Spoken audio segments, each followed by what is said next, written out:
Today's podcast is brought to you by drinkers like you. To help support the show, visit patreon.com/haveadrinkshow. It's time for our new series for the year, and it's the year of sake. Yes, we've discussed it before, but we're going to go deep into it now. So deep, and much like sake brewing, this is going to take a couple of tries before it's all done. So today we're going to go way far in the Wayback Machine, but we're also going to discuss one of the variants of sake, Junmai. So get ready for the butchering of the Japanese language, and get ready to have a drink. Kampai, y'all.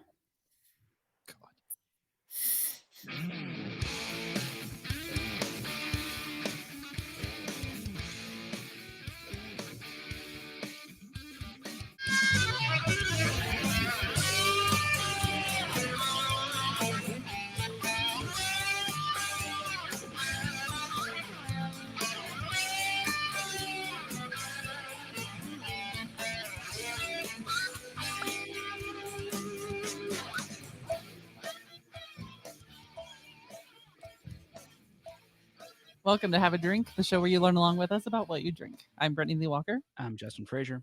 I'm Christopher Walker. I'm Casey Price, and joining us today. That would be Justin. Is Justin. I literally had it on there and no one did it correctly.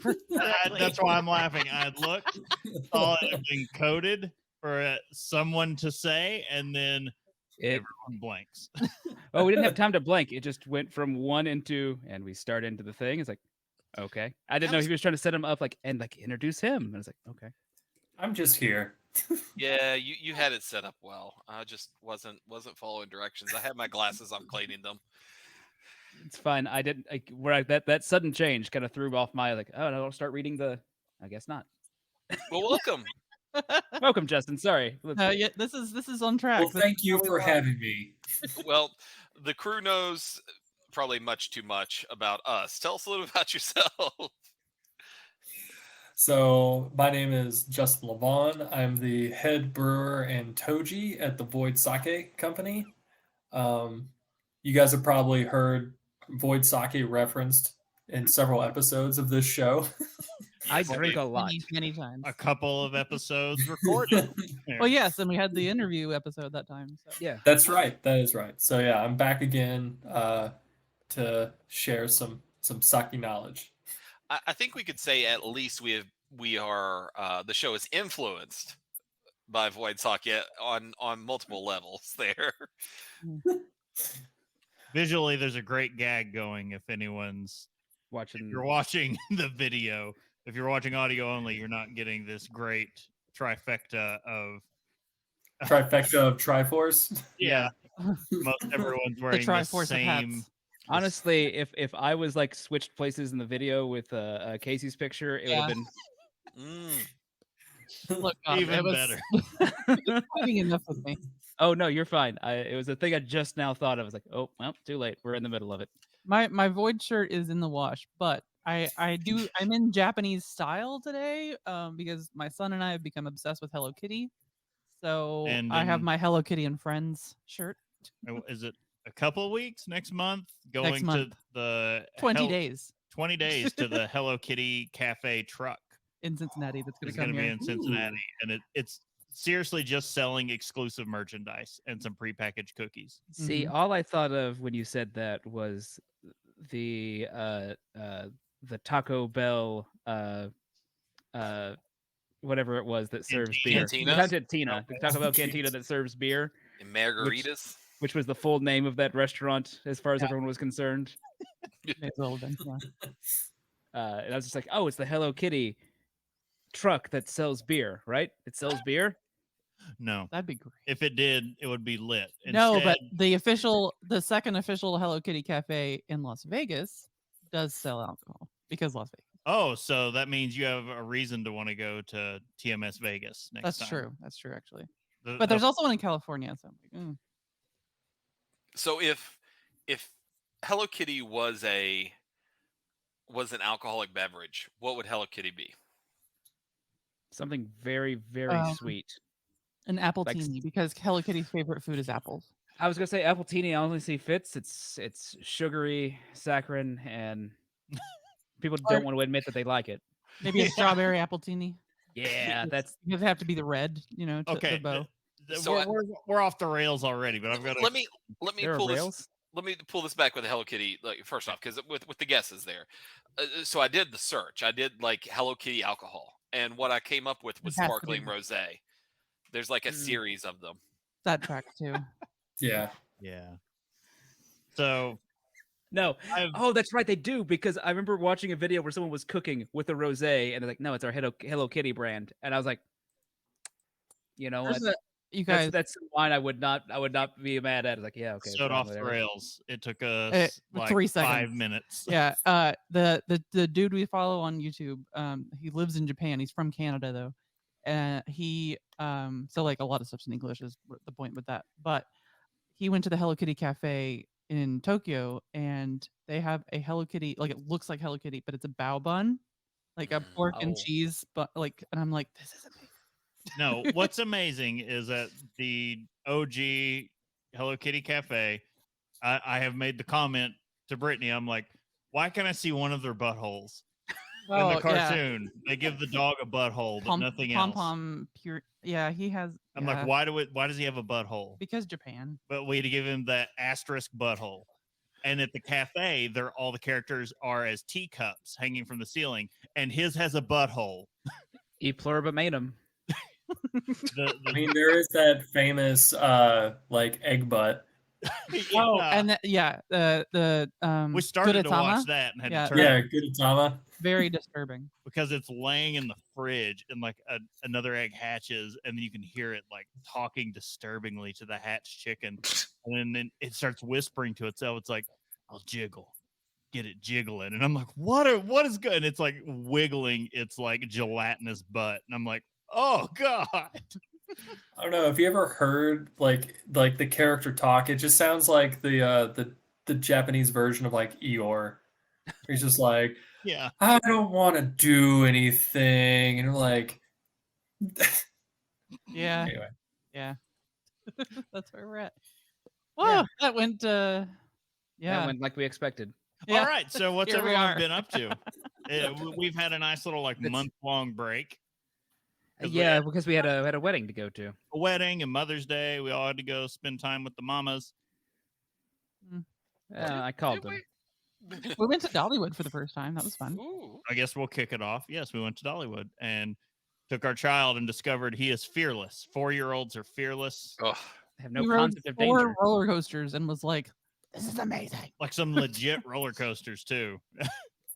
And he wanted to ride the ones that were bigger, and he's just like, I want to ride that like Thunderhead, because I wanted to ride that. And then it was like, oh, it's a 20-minute wait, and I was like, let's take him out on some things he can go on, because he couldn't ride Thunderhead. He was too short. And he was like on the one, it was a fire chaser Express. literally has fire at the end, and then you go backward. I'm like screaming like I'm literally about to die, and Emmett's like, woo! Yeah, that is the response. I can't. The first roller coaster, well, he rode a tiny little kiddie coaster to start the day, and then we went and rode Dragonflyer, which is like a suspended coaster, and like legit. My goodness. I was like, this is gonna terrify him, and I was waiting for us to go to get off, and him just like be crying and be done for the day. And during the ride, like we're coming down the hill, I was like, all right, you got to hold on tight and scream, and then he just throws his arms up, and I was like, See, the being done for the day is how I got stuck in the middle of a domestic dispute with some friends of ours when we went to Kings Island. They ordered the drop zone. Oh, yeah. And my friend's wife was afraid of heights. And my friend's probably not the best ride for that. My friend's philosophy was we hit the worst thing first, and everything else will be downhill from here. What happened was, I think that's poor decisions right there. What happened was we got to the top, and I'm sitting between them, and I hear her look out and go, I want a divorce. Divorce. And then the thing drops. And no. As they say, it worked out fine at the end, but she was traumatized for the rest of the day, and that was one of those like, yeah, no, in fact, maybe it was something you needed to ramp her up into. There are different philosophies, but this one didn't work for her. Yeah, we went to Dollywood, Emmett Road, every roller coaster that they would let him on. God, he loved it until it, like 2 hours after nap time, and he hadn't had a nap. It's hot, it's sweaty, and then he finally has that breakdown, and then everyone's looking around like that because he's just like, I just want to go back to Bab, and everyone's just looking around going, I don't know what to do, I don't know what to do, and I was just like, give him to me. I was like, we are going, like, he's in the wagon just crying, reaching out for anybody, and everyone's just sitting around tired for whatever reason, just like blank. And I was just like, all right, me and Emmett are gone. And we went to, it was called Dolly's Closet. It was just like a women's gift shop. It's just clothes and things to Dolly. But it was air conditioned. And I was just like, we're just going. And here I am just standing in the middle of this place looking like me. You weren't that out of place though, because I saw a lot of different people in there. Okay, wearing my my athletic drinking shirt. Yes, it was the not our branding one, but the Sam Adams one that looks like Lederhosen. Also good. But I'm just like, he's just like that, tired and exhausted and kind of whimpering and just like slowly drifting to sleep because he's finally in AC. And I'm just standing there like over him, just like watching. And then finally they all come stumbling up when he's like passing out. And I was like, here, take this. I'm going to go ride Lightning Rod. And it was amazing. It might have been the best. I don't like looping roller coasters, but Lightning Rod doesn't loop. It's just extreme in every other way. Like, oh, you want to go like 80 miles an hour on a wooden roller coaster? It's like, yes. Fuck yeah. Justin, what's your roller coaster hot take there? Which one? Are you a? Oh, sorry. Are you? That was my take your medicine alarm. I was gonna say it's been like 5-6 years. Never had someone's phone go off in the middle of a recording till now. No, yeah, this is the first one. I'm gonna have to adjust that alarm to not be on Saturday nights. So when it comes to roller coasters, Justin, are you a partaker? Oh, me? Yeah, I love them. I love wooden ones. Just the vibrations. It's like go-kart racing. See, now all I can hear in my head is Garfunkel and Oates' go-kart racing. Go-kart racing, and that Molly That's Shannon. The first thing I thought of. Molly Shannon. Molly Shannon, yep. Ballad of Ricky Bobby. No, what was the my legs? What's is it the one in Cincinnati? Kings Island, the Beast. King's Beast. Yeah, the Beast was one of my favorites. I'm dying to get on it this year because they just rebuilt the entire hill.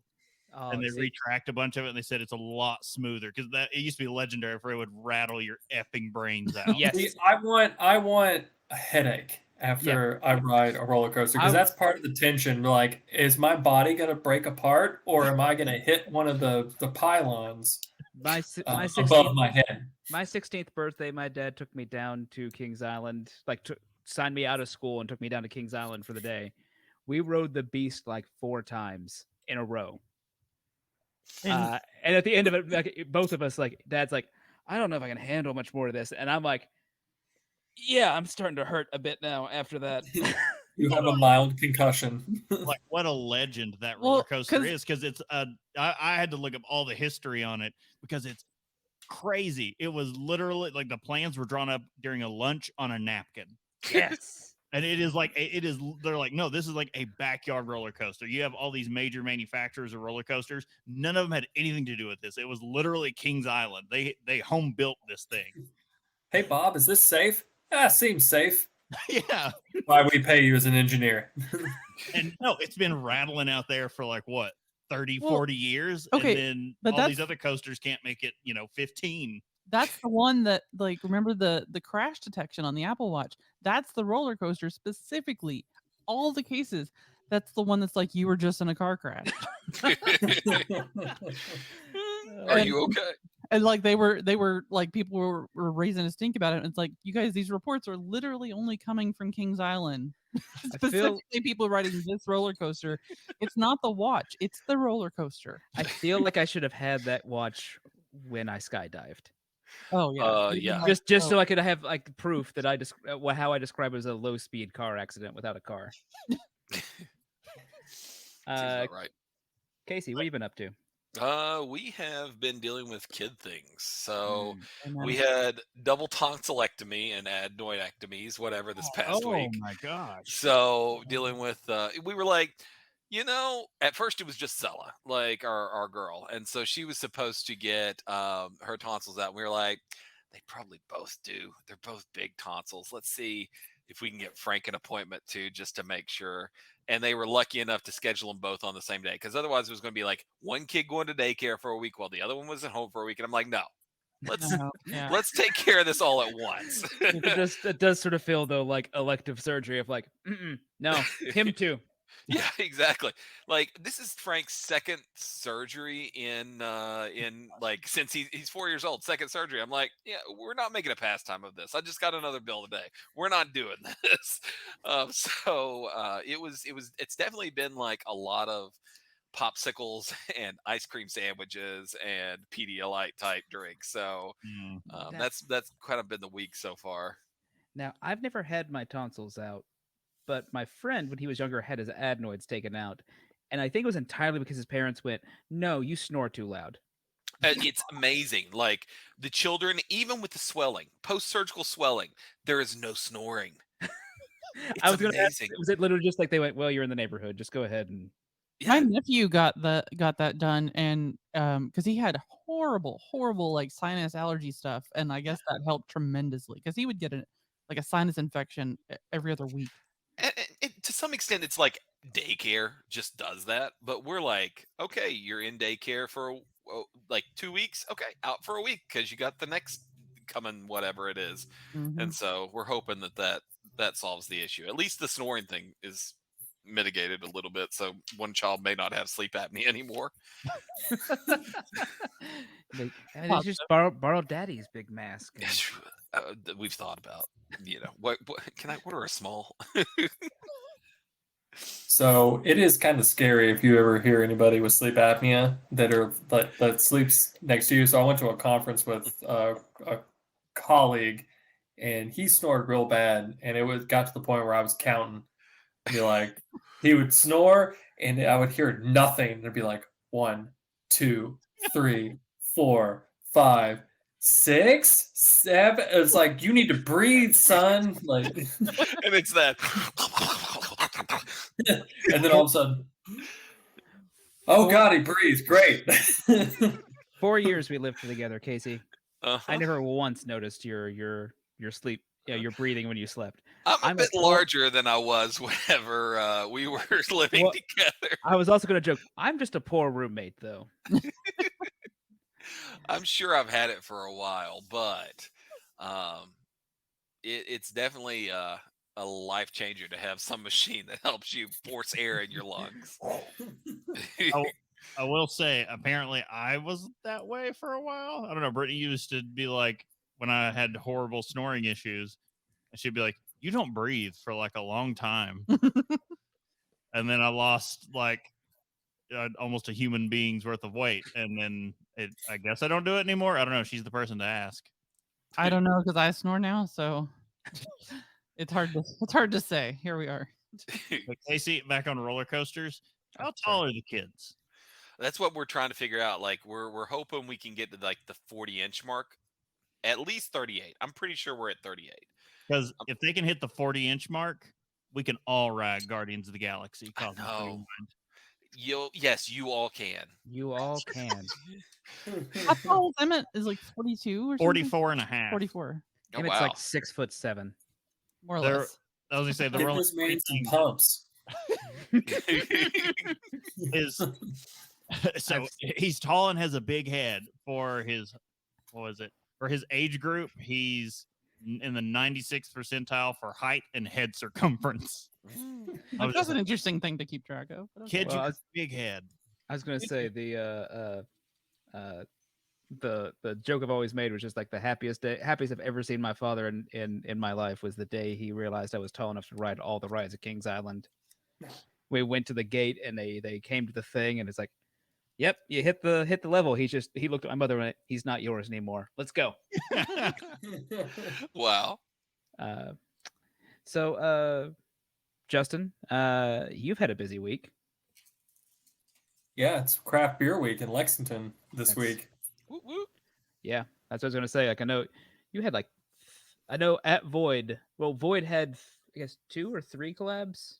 Oh yeah, we had 2 collabs. So 2 collabs, and then let's see, 1, 2, 3, like 5 releases. Yeah. Jesus. New releases. So Wow. I got all of them last night. No, it was it's kind of like the eyes were bigger than stomach thing. So it was just a constant battle of Tank Tetris and oh shit, I need to bottle like all of these little shits. And so yeah, no, it was it's fun. And then so we're coming out of craft beer week. Everything was done. It ran smoothly. And then one of the other owners hit me with the realization, we're like, I need to do this all over again for anniversary week in 3 weeks. So now it's like I was like, oh, I'm riding the wave after, and then he just said, oh yeah, we're like 3 weeks away, and I just went, fuck. I will say, just be happy you all have a good community in Lexington to have a craft beer week, because Cincinnati, it blew up and the brewers don't talk to each other and no one can organize anything. No one's willing to put any kind of committee together to do anything for it. And it's been dead for like 5 years here. I was going to say it's been dead since what's his name? Dan Listerman retired. No, Dan just retired. Oh, did he just I thought he retired like 2 or 3 years ago. Oh no, it was just a few months ago actually. Oh, okay. Well, he sold the brewery a few months ago. But well, it's funny because like Lexington started one of the home brewers started craft beer week, and at that time there were only like 4 or 5, and it's blown up. But at the same time, like all the other restaurants were like, we should get on that. And then it'd be like taco week, burger week, pizza week. We had that for a minute, and then I don't think they do it anymore. No, yeah, it is exhausting trying to keep track of which week it is. But I'm surprised that a random day thing where it's like, oh, it's National Donut Day, and it's like, yeah, really, is it? If you can keep track of it, you can get free and really cheap snacks and drinks forever. Just knowing what day to be like, all right, today's the day I go to Dunkin' Donuts. Tomorrow we go by whatever burger place. The day after that, we go by a taco place. Next week we get to, and everyone's offering like a $5 thing or a free something or. That lasted about a year, and then I'm surprised Craft Beer Week has remained as like strong and popular as it has been over the years. But yeah, like to get to what Chris said, like the craft beer community down here is there's a lot of camaraderie behind it, whether you're a drinker or a brewer or what. So yeah. For sure. All right. I don't think we got anything to announce other than we got a topic. Well, Bob, did you talk about what you? I didn't do anything, so I thought we'd just go ahead and move on. Okay. We're not that drunk. Cheeky bastards. We're not that drunk. We're not that drunk. We're not that drunk. I don't know. Actually, what I did was work on an episode last week and this week. Like I say about not being too drunk, we're already a bottle down here, and Brittany just wrong glass served me doing the. I don't know how to get. She was just like wiggling the empty glass over my monitor and doing the head nod like she's flipping John Belushi. You want me to do it on camera and just be like, I need more over here? Yeah, just hold up. Actually, I would appreciate that because I would find that very funny. Out. Thank you. And now she's like, refill.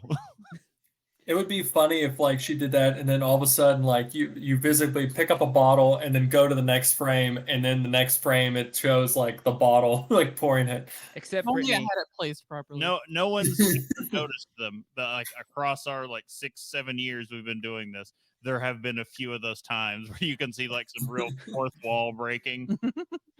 I was gonna say, Brittany, what you should be, per tradition, if he was to pour that for you, can't do it one hand. It's got to be two hands.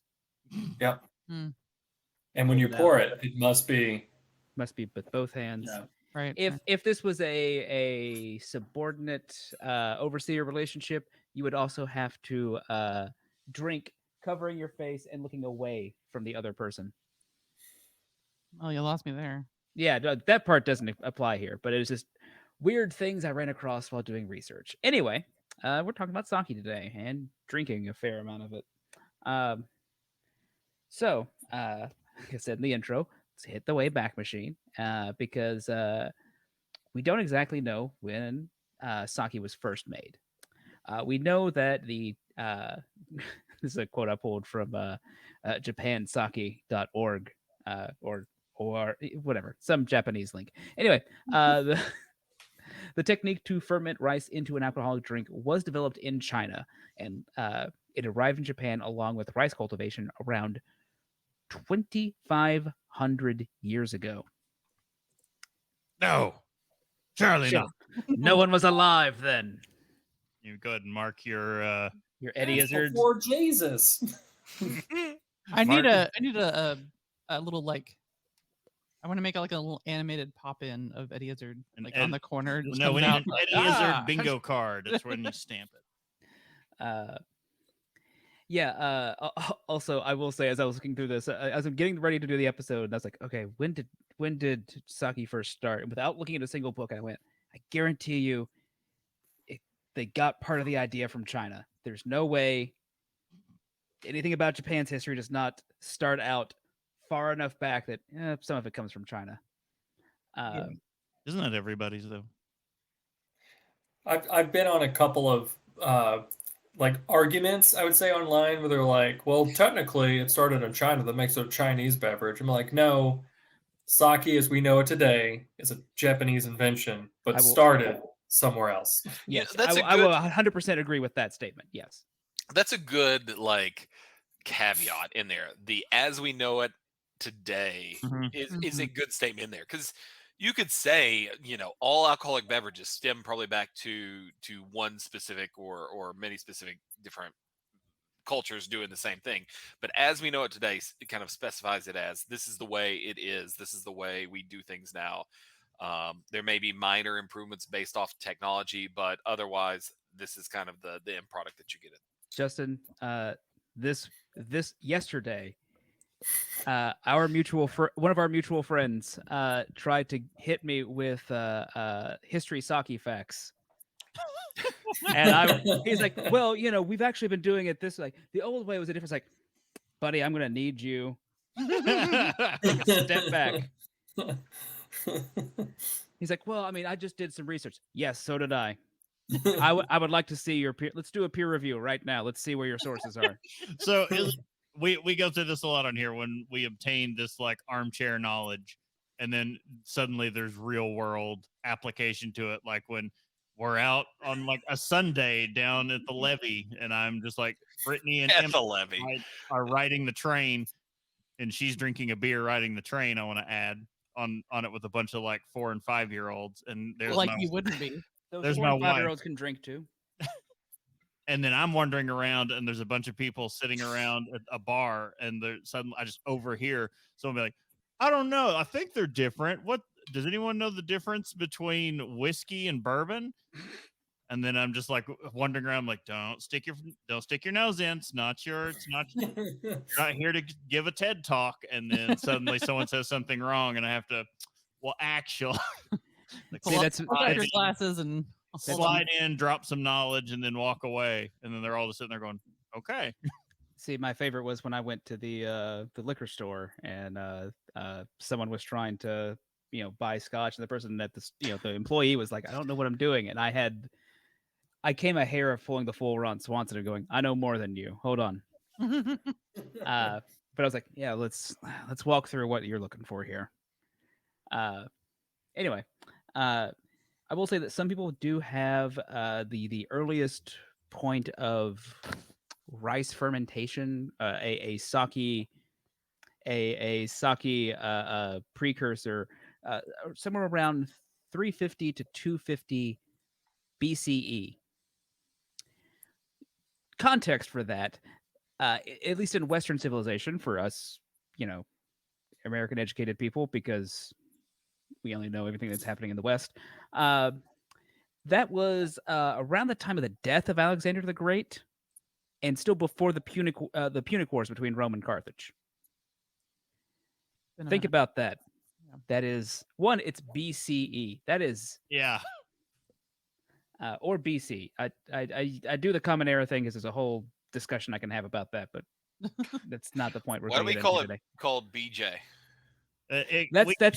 That's a term for before job.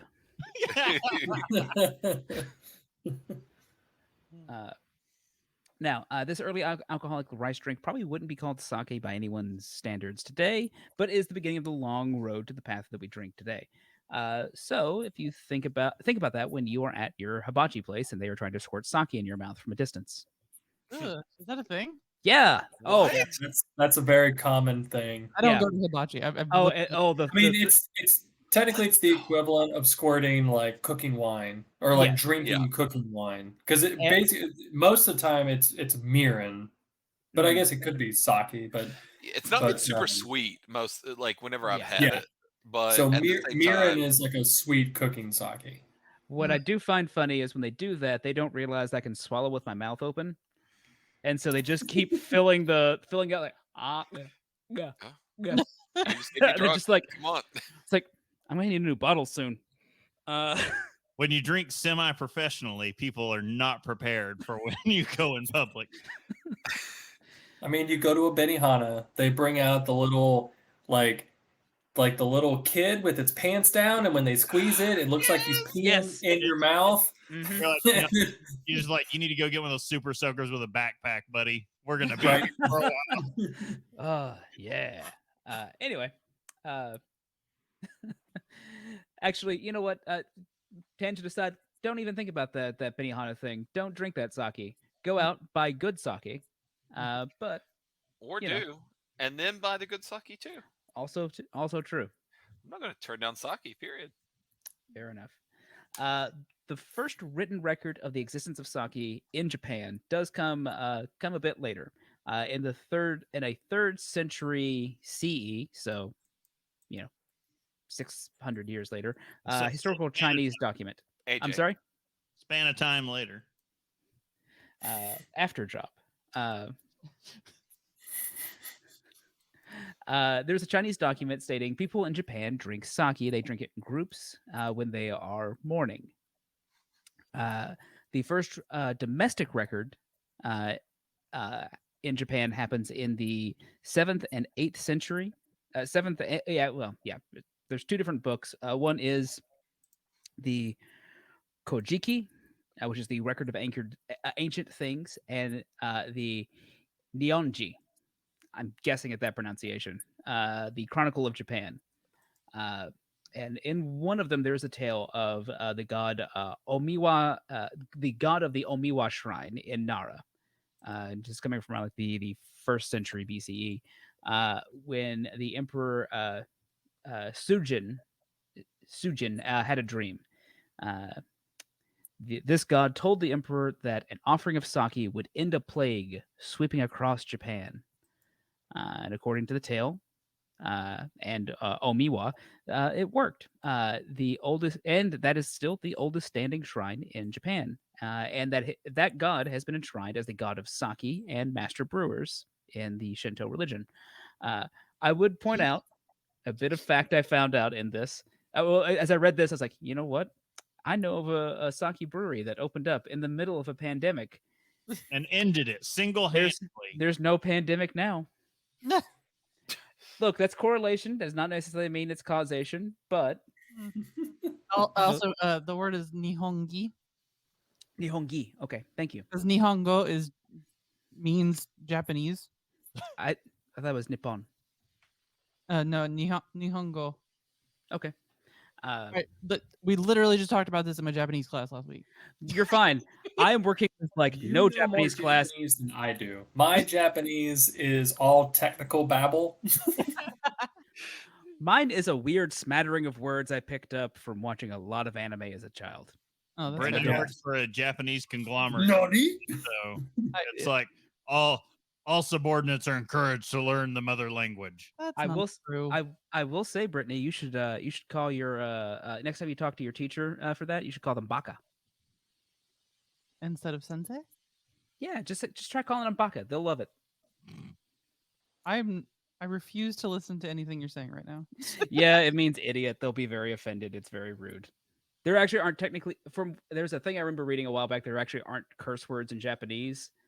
Yeah. That is probably one of the closest things they have to it. Every language has a curse word. There are words that they would use that are rude, but like they don't have. Yeah, from one of the things I remember reading once, I was like, that feels weird for them to say. There has to be some weird caveat on that. But to be fair, she's so insanely nice and patient. She'd probably be like, "Actually, you pronounce it this way, and then it means it's like." I will always say, "Fuck" and "bitch" are universal. It doesn't matter the language; everyone understands them in the connotation. I mean, sometimes they have their own word, like punta. Anyway. By the 8th century, sake was a staple of the imperial courts. In fact, it was the imperial court of in Nara, the place where we were just telling the story before, where one document hinted that brewers used mold to make sake, likely indicating the use of koji. So that is probably one of the earliest versions explaining kind of bits of that process. In 689, because we are still so far back in time. I love these episodes, though. This is like some of our wine episodes when we got back there. We were talking about amphora in Rome. And we were dialing it back even further when we're yeah. pre-Roman. And it's like, oh, it's so good. But in 689, the imperial court created a special division that governed sake brewing. Japan's government was oddly... There are bits in there, like if you look back in the past, like, wow, they have a lot of... I mean, they have a lot of things like, oh, wow, you have like a lot of bureaucratic divisions that I would not expect in an ancient society. It is good to point out, though, that at that time, only the privileged had access to drink sake. Most likely, the restriction to the imperial... I'm sure someone out there was getting drunk, but the restriction this was restricted to the imperial court officials and religious leaders. Records show that in the summertime, the emperor and the aristocrats enjoyed sake with ice cubes. And I want to point out, 700 in the 7th century, imagine getting ice cubes. Yeah, really. Yeah, they probably brought that stuff from like Siberia or like, at least like the northern mountains in Japan. Yeah. Or yeah. But still, like they'd had to have taken down a gigantic chunk of ice, a brought it down there somewhere, and then like carved out just a chunk of ice to make cubes for the emperor and his guests. Literally the opening to Frozen. Let it go, Chris. Those poor Finnish slave children carving the ice out and hauling it down. But they look so happy doing it. No, actually, they don't look happy. I wouldn't know.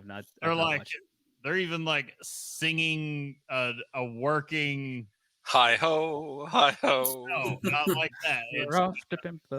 It's like a legitimate. I keep wanting to use that term, and I don't want to use it. So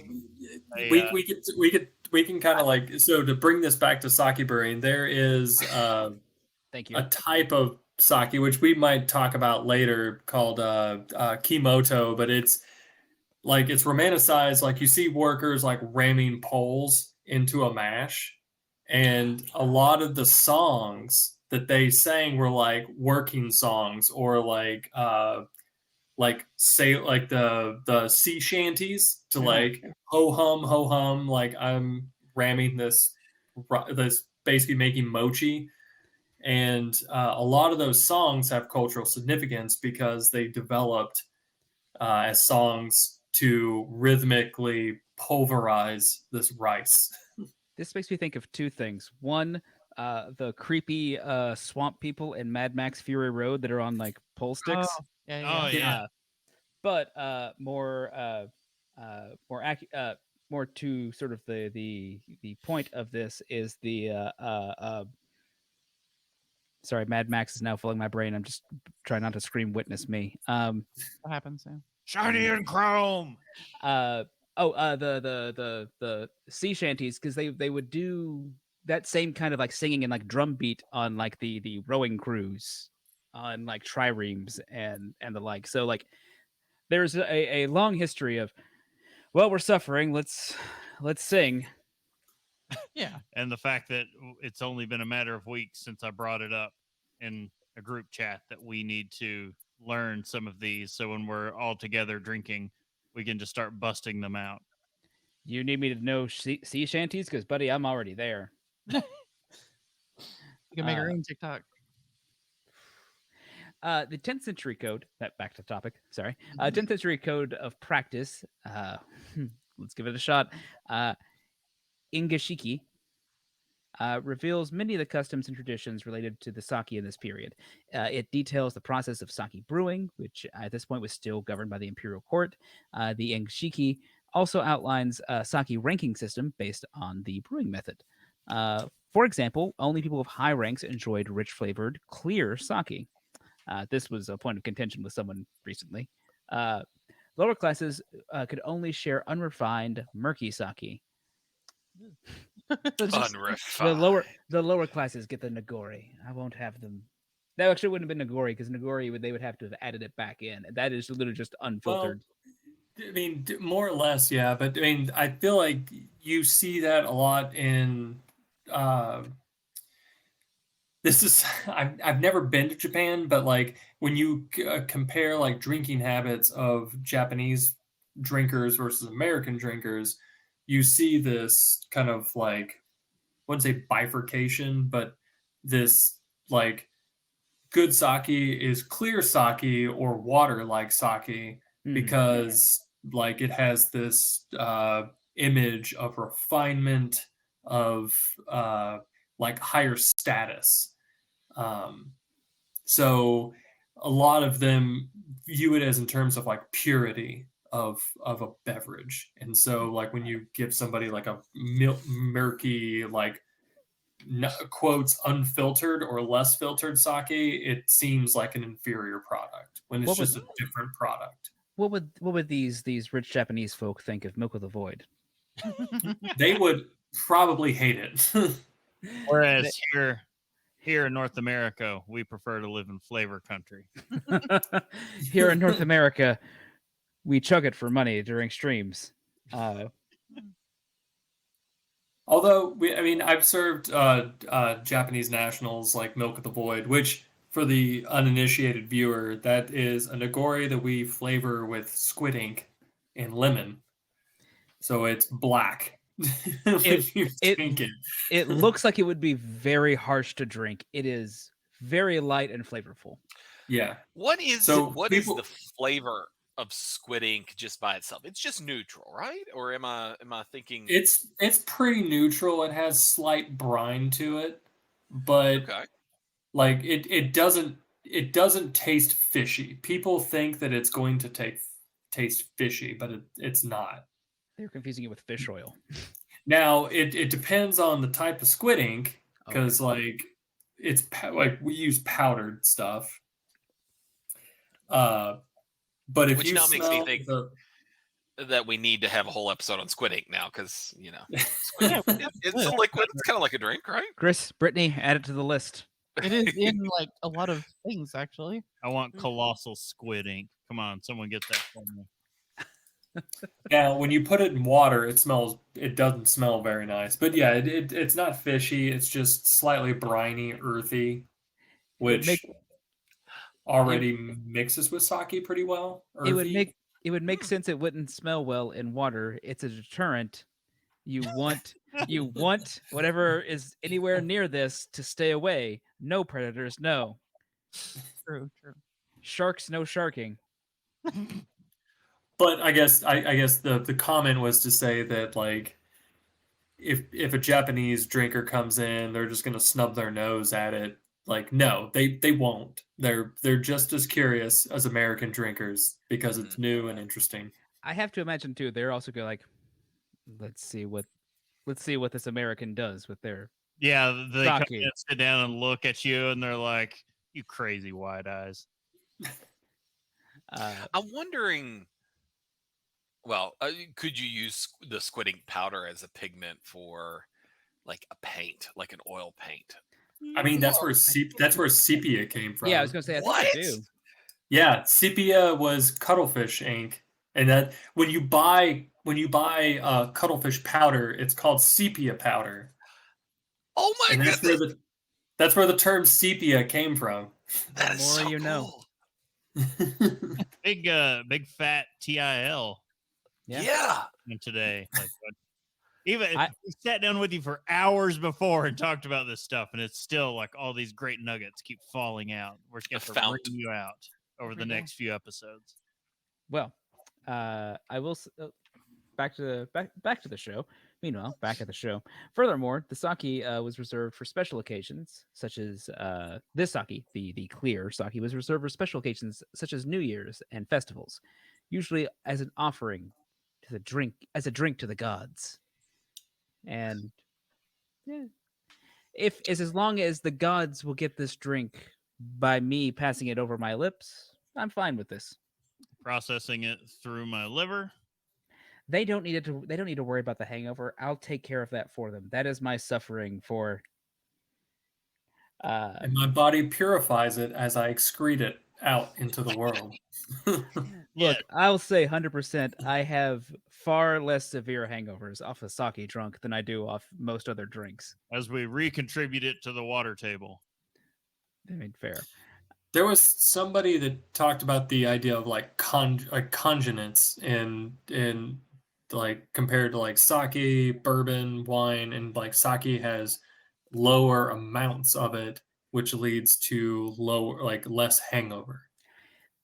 Yeah, in fairness, there's a weird rabbit hole you can go into with like hangover science about what does and does not lead to a thing. Because I've also had people like, oh well, bubbles will lead to this thing. We've done a thing. It's like, yeah, but also like a good wine drunk leaves you feeling like absolute ass. Wine is the worst, in my opinion. Well, that's what I tell people. It's like if you drink enough of something, of a poison, you're gonna get sick. Yes. Yeah.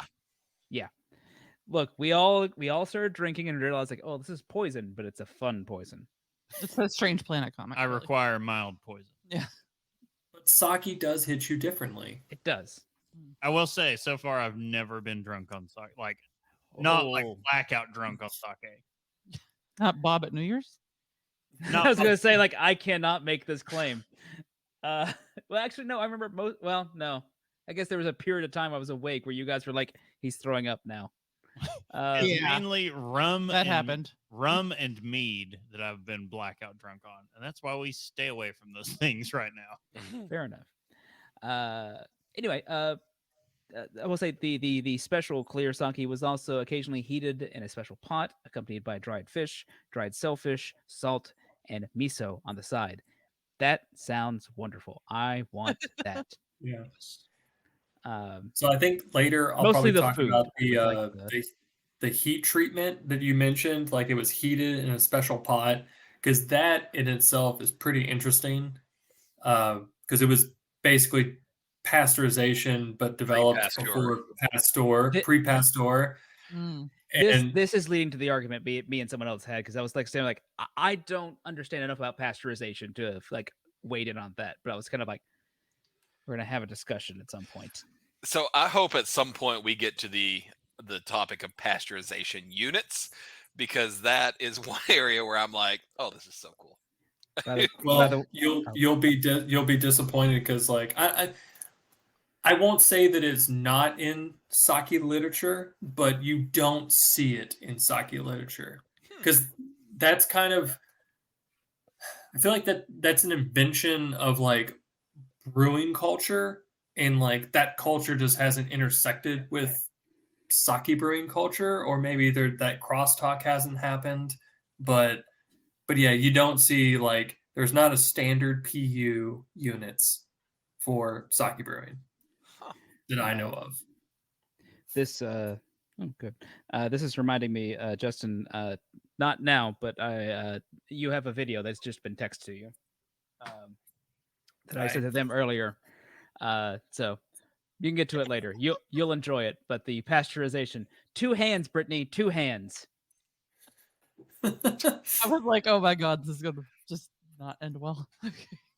God, we're not even to the first section yet. For anyone who was wondering the orientation of how we're seated from each other, It doesn't lend well to the like fanning frames.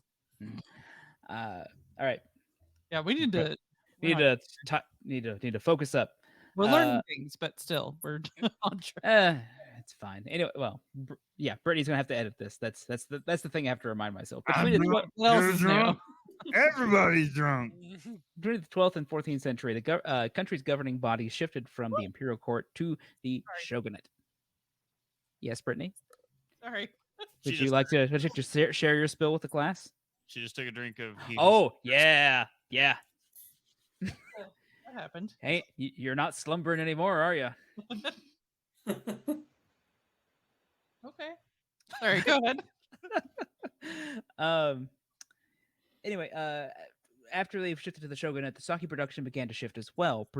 Brewing transferred from the court to shrines and temples, leading to what has been called the birth of sake producers. There was a very long period of time where it is like sake is practically religious, which the next set is these religious institutions were treated sake as a commodity. As a result, their higher literacy rate and desire for profit led to a significant refinement in the sake brewing methods.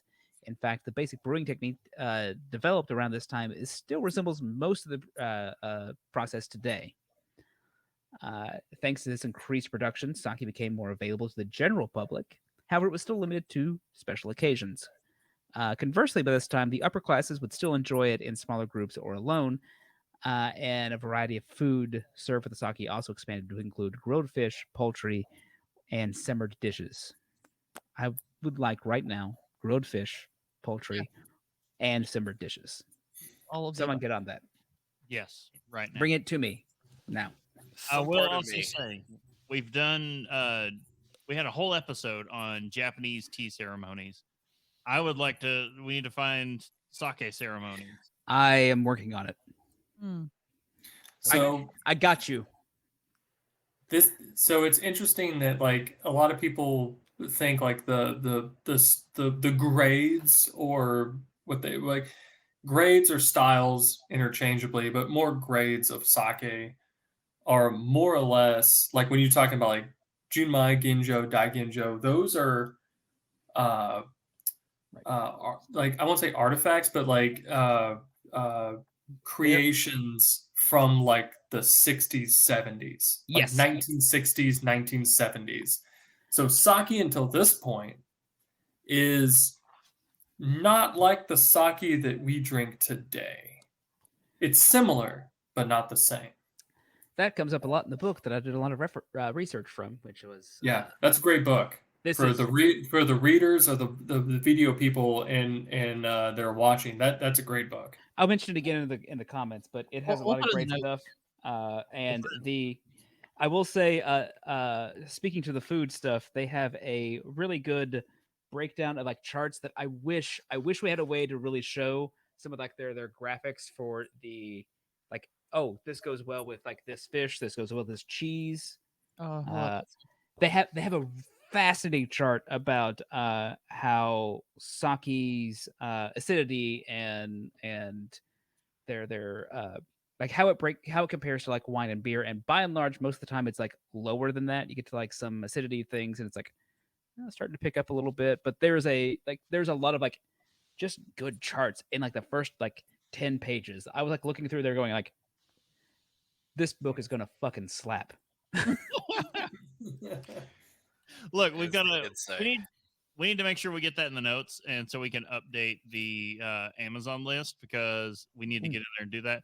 But if you go to the website, hey, shameless plug, we have a whole like references list, and it just links straight to Amazon if you want to get a lot. Like we've just slowly as we go, we just keep adding a lot of our reference materials in there.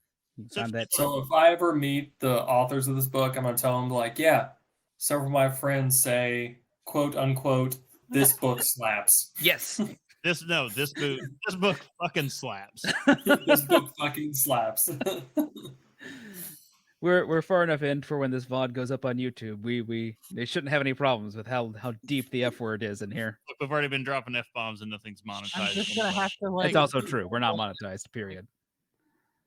All right, Chris. All right, well, let's dial it back. We hit the 60s and 70s. No, let's take her back. Brewers that specialized in making sake under their own trade names first appeared in the 13th century. And if you want to point out how far back that is, yeah, if you want to put it in like Western mind, you need to be thinking like William Wallace. There are sake breweries that are older than the U.S. has been a country. Correct. Yeah. Well, this is period of this is like Trappist level of old. Yes. Yep. William Wallace and Robert de Bruce. Like that's if you want to put it in a Western historical context, there you go. So their numbers steadily increased from the 14th to 16th century. As a result, religious institutions were no longer the dominant producers of sake. That's right. Get out of here, Shinto. Many new developments occurred during this period. Firstly, the evolution of carpentry skills led to just that statement alone. No. Carpenters are the backbone of society, and I'll fight you if you say otherwise. But the evolution of carpentry skills led to the crafting of big wooden pails, enabling brewers to make sake in large quantities. Secondly, huge tracts of pails. Huge tracts of wood. Oh, wait. So are you using pails as like tanks or like vessels? Yes. Okay. Yeah. Because I think of a pail as like something I carry water in, not like a giant vat. Jack and Jill situation. Jack and Jill went up the hill to fetch a giant vat of water. 7 barrels of water. Jack and Jill had happened in the 616 universe, and just in metric. Were born with the mutant X gene, and were able to lift a 700-gallon vat over their head. So we're literally thinking fooders. Like that's what we're talking about. We're talking like proto fooders, correct? Yeah, more or less. Casey, what were you about to say? I'm sorry. I was just going to say, Justin, we did tell you that this show did run to 2 a.m., right? Sure. Chris and I are screwed. Depends on how much alcohol and how much we have to say. Look, we're not even halfway through this thing. This is. I mean, we're covering thousands of years of history. So at least we can give them 5.5 hours in this episode. Also, this is what happens when we have someone that's not us in here, because we need to show off for other people. Exactly. No, I feel like this is more about just shooting the bull and having fun. Also true. It seems more serious when it's just us. We don't get enough time for all of us to hang out. We've been backed up for a month. And then also we have Justin here, who we also enjoy, shooting the bull with. To go back to the carpentry skills, a lot. It's like when you look at brewery tours of like very well established older breweries, a lot of their vats are works of art. Like they were made by like handmade carpenters hundreds of years ago. And they're just they're true crafts. They are works of art, and like the fact that they are still used in production is amazing. Which is also consider they would making rounded vats with very old tools. There's not like I can just etch this out with my extra sawzall. And well, there's things where like there's now people that like that art of making those and repairing those vessels is now a dying art. Yeah, that's right. So now people that knew how to do that, they're trying to get people to like teach those skills to people, to be able to keep those things alive. Like things break, and so you need to have people to repair those and that knowledge. I'm sad now. Like I'm sad from our Trappist series. We realize all the Trappists are dying. Yeah, it's like, oh, you enjoy Trappist beer? Well, guess what? You better go buy it all up now because you've only got a couple of years before it's all gone. The monks are old. And that's it's this like love-hate relationship, or I don't even know if it's the hate in there, but it's this whole relationship of, yes, there's this new world of sake. Justin's part of, like, for me, I would not have guessed that orange would be a part of any sake that traditionally would be made, but yet here I am drinking the creamsicle shining one. Excuse me. Tangerine, please. Sorry, my apologies. But there's this, just like with craft brewing, there's this whole transition from old world to new world, and as those craftsmen from Japan who repair the tanks, who know the toji, is it toji? I hope I'm using the right word there. Yeah, toji are like the head brewers who know the craft, are kind of disappearing because it may not be as commercially viable, but as craftsmen like craft people like, there we go, as it has been. There's this transition that's happening, and we do love to hang on to the old world because of what it is, but at the same time embracing that new world tradition. I will say, on the terms of this weird transitionary phase that they're kind of going through, there is, okay, well, there's two thoughts I have, but one is that there is there's a classical, you must follow this idea to be, whatever, and then you have the let's get weird, let's play around, let's try something different, and those are generally in conflict, and you'll have periods where one favors and one doesn't, I guess, depending on your culture. But I will say, the second thought that was more prevalent in my brain was, we are going to get to a section where we discuss essentially a Japanese Reinheitsgebot. Yep. Okay. Because I feel like everybody's got one, right? Like some version of that. Some come to Jesus point in your drinking where it's like, okay, we've all gotten a bit crazy. Let's all calm down. We can't The G-Man says, "Give me money." We can't. For your controlled substance. We can't be calling this. This pastry stout a lager. Actually, we can. We can be calling it a lager. Yes, we can. That's against free market ideals, Justin. So first off, it's odd to hear Bob be called Justin, right? Yes, like he's breaking me every single. Justin knows me as Justin. I know. Justin as it is in fact my name. Yeah, but that's how I intro and outro myself in every episode. Is not it important. Yes. Justin and Justin, drunks at law. Justin, we need a law firm. We do. Well, there's the ongoing joke that one of us is Justin Alpha and the other is Justin Prime. We don't know which is which. We don't know which is which. We dealt with. We're on a huge aside here, guys. We'll get back in a second. No, this is we're on a huge aside where in our loose friend group through college, there were 3 Chris Walkers in our group. And I was the second one to them. I was the second one into the group. But what was it? What do they all that call said, them? you say that, but we also refer to one of them as Other Walker. As if Other was his Everyone first started name. calling him Other Walker. But I was also Chris 2, or I'd hate to say it because it's like propping myself up, but the good one. Or Chris Prime. You're my preferred Chris. I like I like Other Walker fine, but I don't do a show with that one. Well, it was just always I was the one that was like likely to get drunk in a kilt and like take a crap in the middle of the room or something. Right. Like I was going to do something outlandish. Because anyway, also we're all at that point of drunk where we get kind of philosophic. I felt it coming on. We were all like dialing. Yeah, we're getting real serious and like trying to, I don't know, we're all at that point drunk. Anyway, let's move on. I'm going to get back to the words on the script in front of me. Many new developments occurred during this period. Firstly, the evolution in carpentry skills led to the crafting of big wooden pails, enabling brewers to make sake in large quantities, where we left off. Right. Secondly, brewers in this period used a heat-based disinfection method.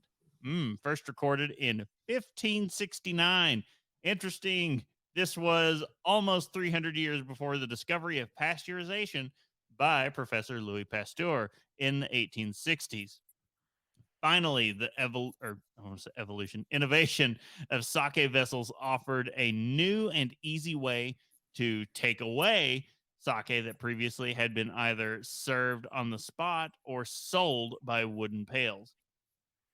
This allowed people to enjoy the drink more casually with family and work colleagues. Sake in this period was usually served warm during colder months from September 9th to March 3rd. I can see that. So far, I've been at the point of enjoying, because that's always whenever we bring it up, always comes up like, oh, should it be cold or should it be warm? Cold. I prefer it cold. In modern speak, it's kind of personal preference, but there is seasonality to what Japanese, like traditionally what Japanese people drink, whether it's warm or cold. Like a lot of warm sake has negative connotations to where you're like, oh, they just serve the shit warm. But like different sakes do better warm or cold, and it's just dependent on the sake. Justin, you have in my opinion, you have some Nagoris that like sing when they are warm. There are also some that just I'm just confused when they're warm. They're delicious, but I just like the logistics don't make sense. How did banana turn into tapioca? Well, it's just the modern drinkscape. It's just like whenever I explain to people, it's like you need to warm up this beer before you drink it. And they just look at me and they're like, their brain breaks. And they're like, huh? Drink warm beer? Not warm, just less cold. Yeah, warmer. Yeah. Kind of like when we go visit family and they're like, oh no, the place where we buy beer, they keep it in the freezer. It's at 20 degrees. And I'm like, I guess if you drink crap beer, that's what temperature you want it at, so you don't taste it. It will certainly. But if you talk about kan sake, which kan sake is hot sake, there's like 10 different grades of kan sake, and they all are different by 2 degrees Celsius. Kan as in Kan or yes, K? No, not KHAN. So not Eric C. Con, right? No, I was gonna say so not Con. No, not that. Kanzake is like hot sake. Yeah. So it can be like room temperature, lukewarm, kind of warm, like hotter than body temp, or hot, or like scalding hot. I want everyone to take a pause for a moment and realize Bob's roommate is now going, the hell's going on in there? No, he's not. He knows exactly what's going on. In fairness, he knows I'm recording. And 2, no, he doesn't. He knows you're in your room in a full Kirk outfit, just having a complete episode. He probably has headphones on and doesn't hear what's going on right now. It's fine. Well, we are going to pause our history sake until the next of these episodes that we do, but big changes for sake were on the horizon. Dun dun dun.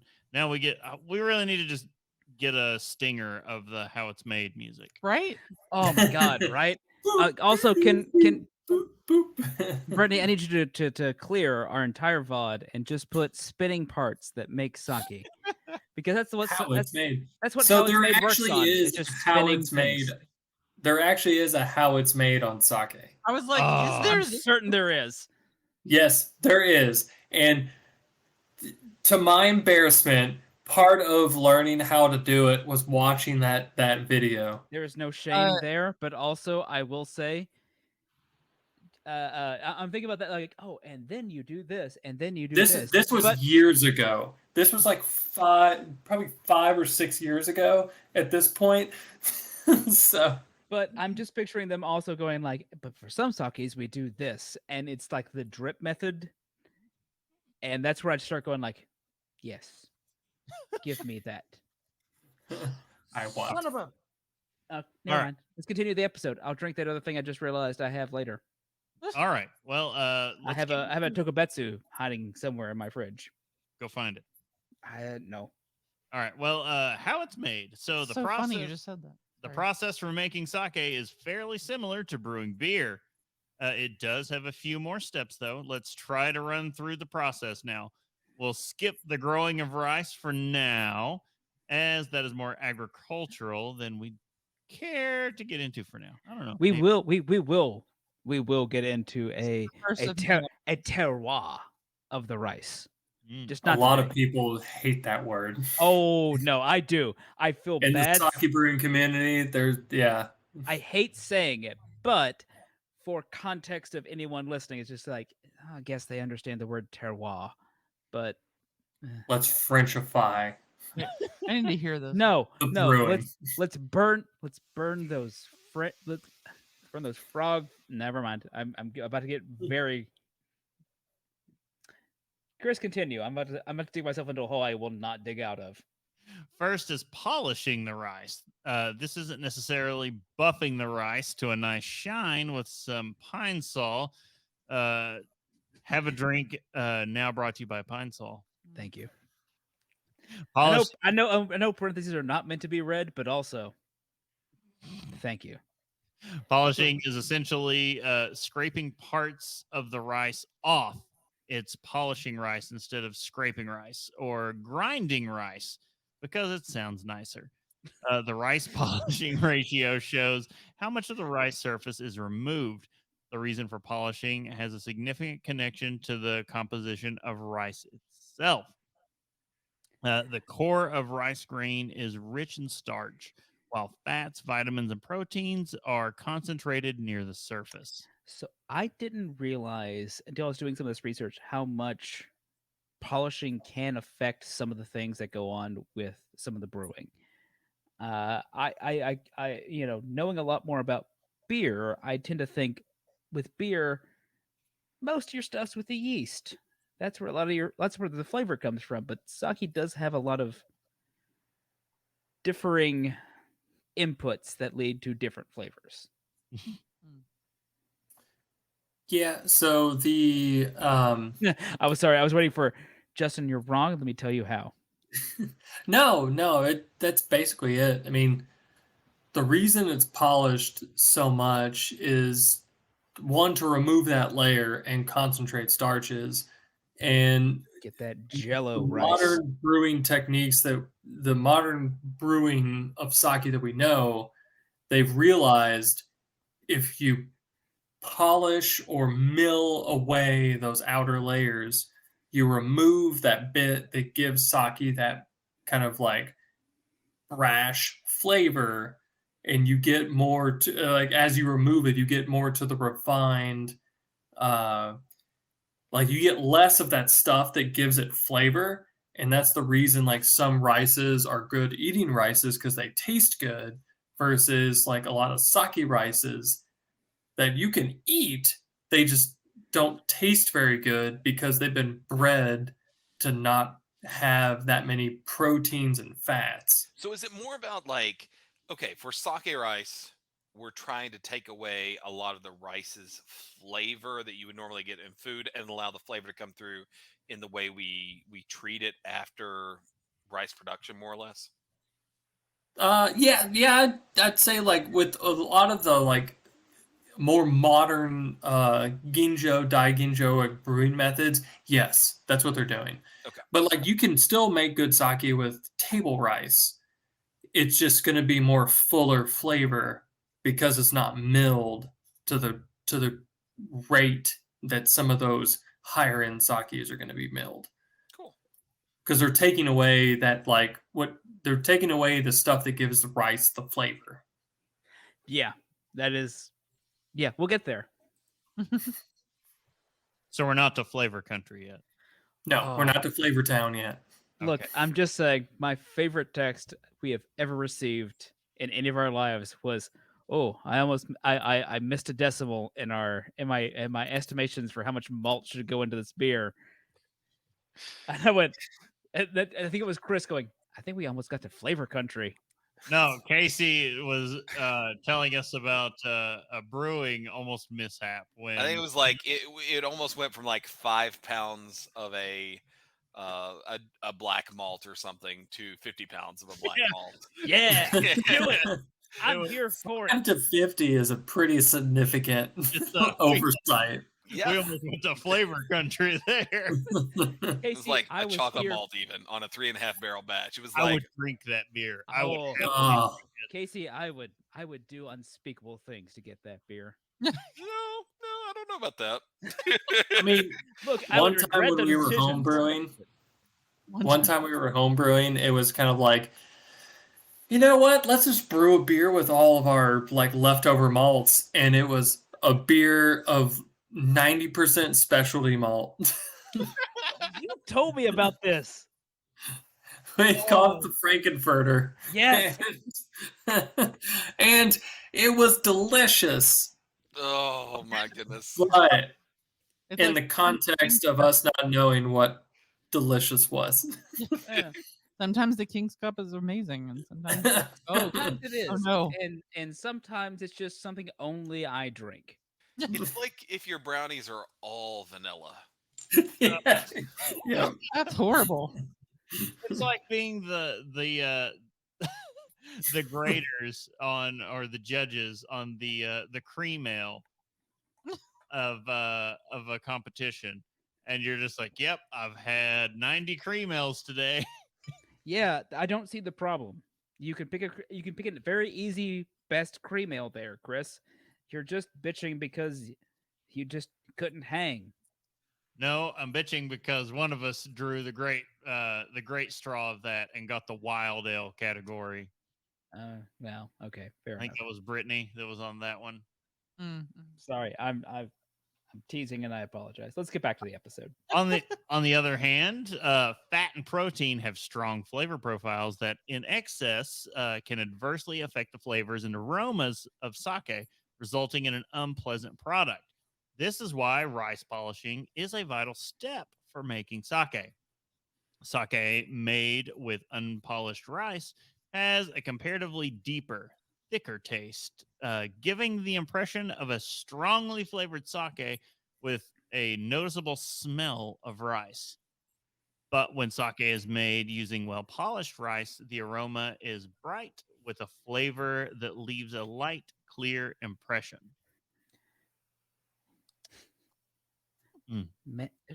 Chris, I'm afraid there is a color in the dock that I've never seen before. There is. I don't know how to comprehend this color. I'm used to only the basic colors. If anyone's, I want to say new here. I don't think we were talking about it on stream. It usually goes blue. No. Or it is purple. Blue 3. No. It's light. It's light blue 2. Light blue 2. Light purple 2. Light green 2. And light orange 1. Brittany, you chose a different color, a different number, and it offended me. But in homage to that, someone has a different color and a different number. All right. Light red 3. So we've talked about polishing, and really polishing, like you could say polishing, milling. A lot of people use them interchangeably, but and I writing a lot of this, I had to fight not to keep writing milling. I was like, oh, they say polishing. I should put that in. Polishing there, sounds prettier. It does. I prefer the term choking the bishop. Look, I'm not in this world, but to me, milling, at least from the brewing side of things, just the sake world. Sorry, I thought you meant just not in the world we all inhabit. I'm not in this world either at this rate. I'm 2 bottles of sake in. So 2 bottles of sake. 2 bottles of sake. At this, like in the sake world, I well, outside the sake world, brewing world, looking at grain, milling to me means cracking the grain open and like creating multiple pieces. Whereas polishing is more about removing the exterior portion of that grain. It's a Yes. different, yeah, Yeah, it's a different actually, world.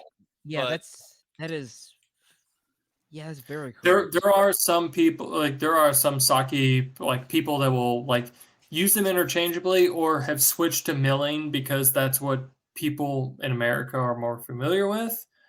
But that's pretty much it. So rice polishing is you're taking away the outside bits that make undesirable flavors and you're concentrating like the inner starchy bits that make refined, like clean sake. because And it so looks, after you've and I'm sorry for taking us down to like a very pedantic road, but like whenever you're looking at rice, it is a grain, so it's like a seed basically, yeah, right? So yep. you've got the outside of the seed and the inside of the seed, and you're really trying to just strip away the outside of the seed because it's a totally different flavor profile than that internal fuel for that seed to start up. That starch on the inside is really your fuel minus whatever endosperm. I'm not really sure No, on that's the. that's right. Okay. Endosperm. Yeah. So you're trying to take Oh, away the outer bits of the seed, and get to leave. the starchy endosperm, which is the energy packet of the seed and or the grain, and and that gets later into the thing. So after we've polished the rice, we wash it. So the abrasives that they use, we want to wash the rice to get rid of that like talc or whatever they use. Um, and then since water's already involved, let's go ahead and soak it. So we soak the rice to preload the grain with water for steaming later. But this will help. So it also helps avoid cracks and things like that. And that gets to like it's kind of a it helps avoid cracks, but it all comes back to the milling, the polishing process. Um, but the whole point of it is we're milling it. I'm sorry, polishing it You can say mill. That's to fine. We don't care. okay. I keep using Yeah. interchangeably, but you're milling it to the main reason is to keep the grain intact, right? So like as Casey said, milling, you're breaking it apart, you're trying to open the grain so water can get into and you know convert the starches into sugars, whereas polishing, you're trying to remove the outer layers, keep the grain intact, and then when you wash and soak the rice, you're preloading it with water, um, and then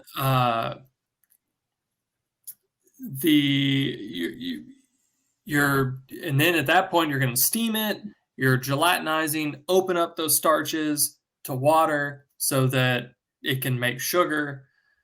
And then at that point, once you've steamed rice, you've opened it up, you're going to add koji, which has the enzymes necessary to be able to break down those starches to make sugar for the yeast.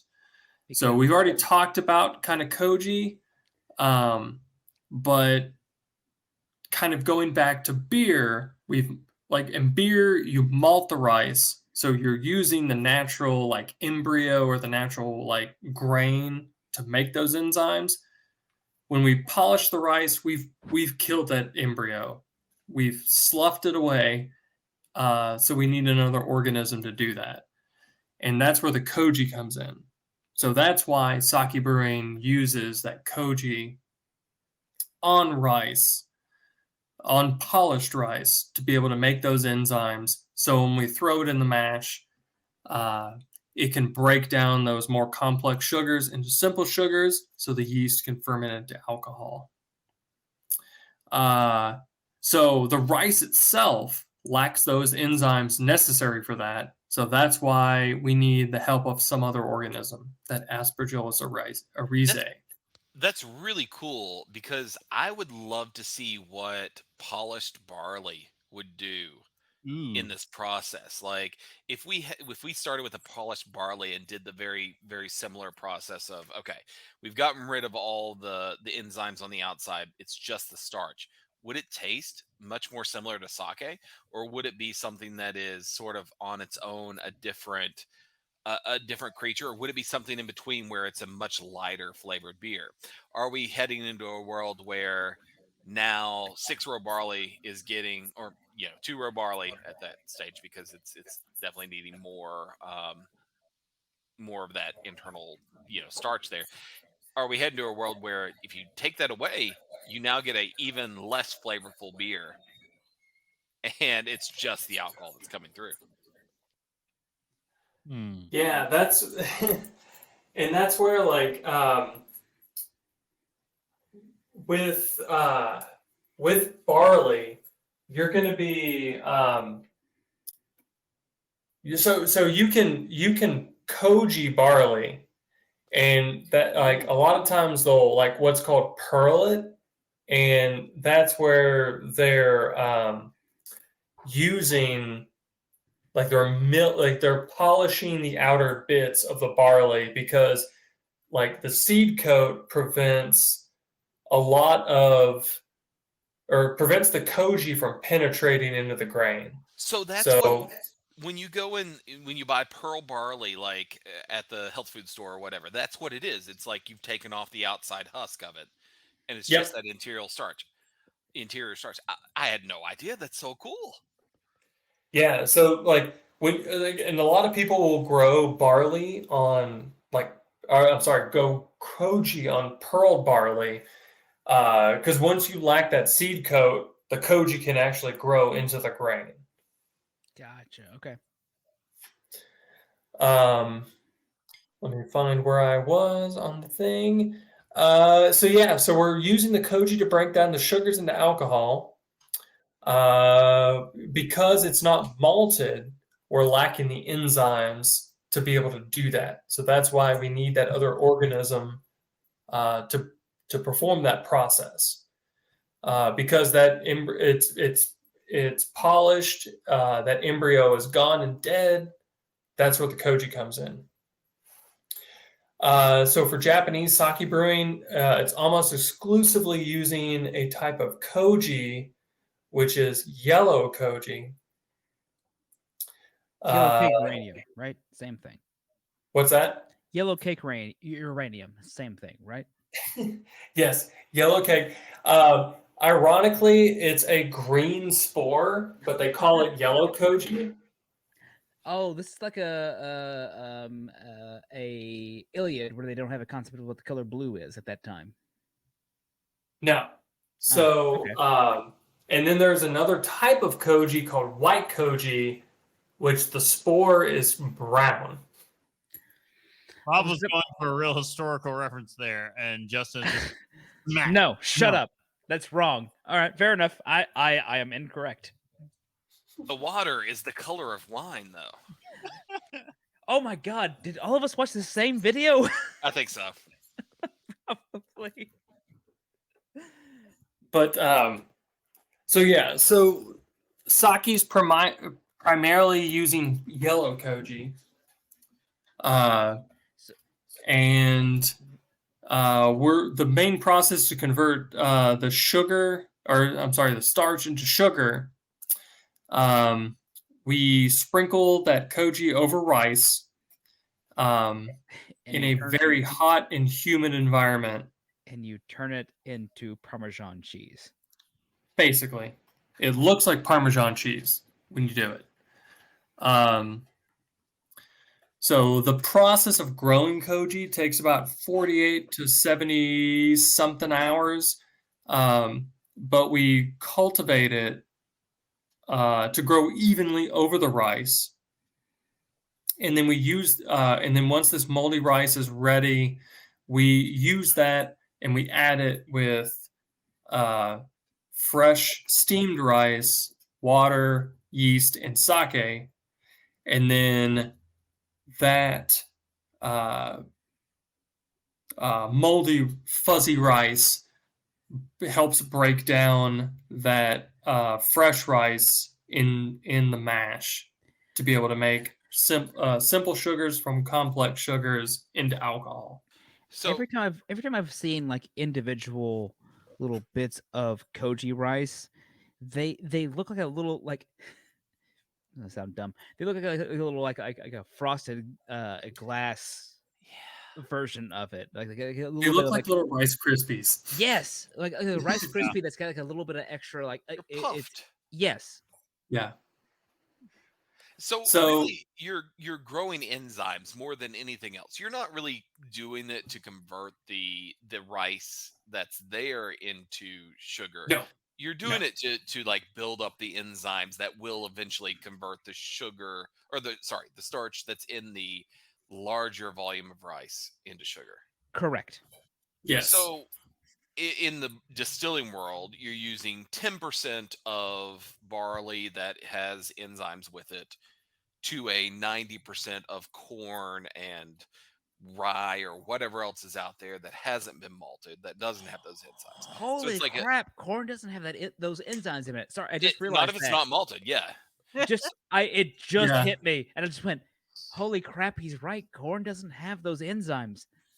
The So world what has is- changed in when my you brain. look at when you look at the koji rice, it smells like of sweet chestnuts, but it visibly looks like a white frost over Yes. the rice grains.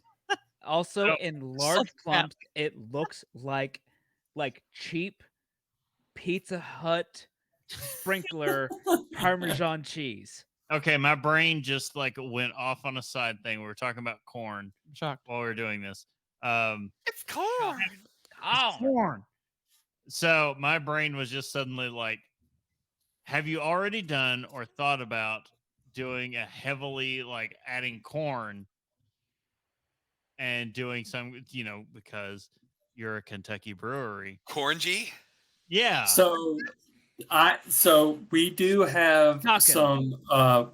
some blue corn that we're gonna make a Kentucky like Yes. Do we break this news? we're gonna call it the Kentucky Futsuchu. Oh my Kentucky Futsuchu Common, the KFC. Oh, Oh. yeah. Justin, I'm getting my car right now. I'm coming to your house to go hug you. That That is the best. That is the best thing I've heard in my whole life. Do you need some assholes to make you the like mock KFC logo or the label of this? Because we will make it. Yeah. We Well, will- no, that's It's gonna live in koji and spices. Y'all, okay. I feel like in the last like month or so, and Bob, I know you haven't seen the movie, whatever, but there's the gif of like Hermione from the first Harry Potter movie when she's like hand up in the air, like pick me over here. I know the answer, and that's how I've been like in the last like 2 months. That for, was like, me. Everything that's happened ever. Brittany, that was me for 4 years in every high school and in every college history course I had. Brittany will make this Pick label. me. I know the answer. Don't listen to the other people. I will tell them for you. It's fine. I'm gonna So- find the gif. Justin, has Bob told you? Yeah, that sounds weird to me too. We just had a huge breaking news. Has Bob told you that he has never, of course, read the Harry Potter books? I've Or never seen them or watched the No. movies.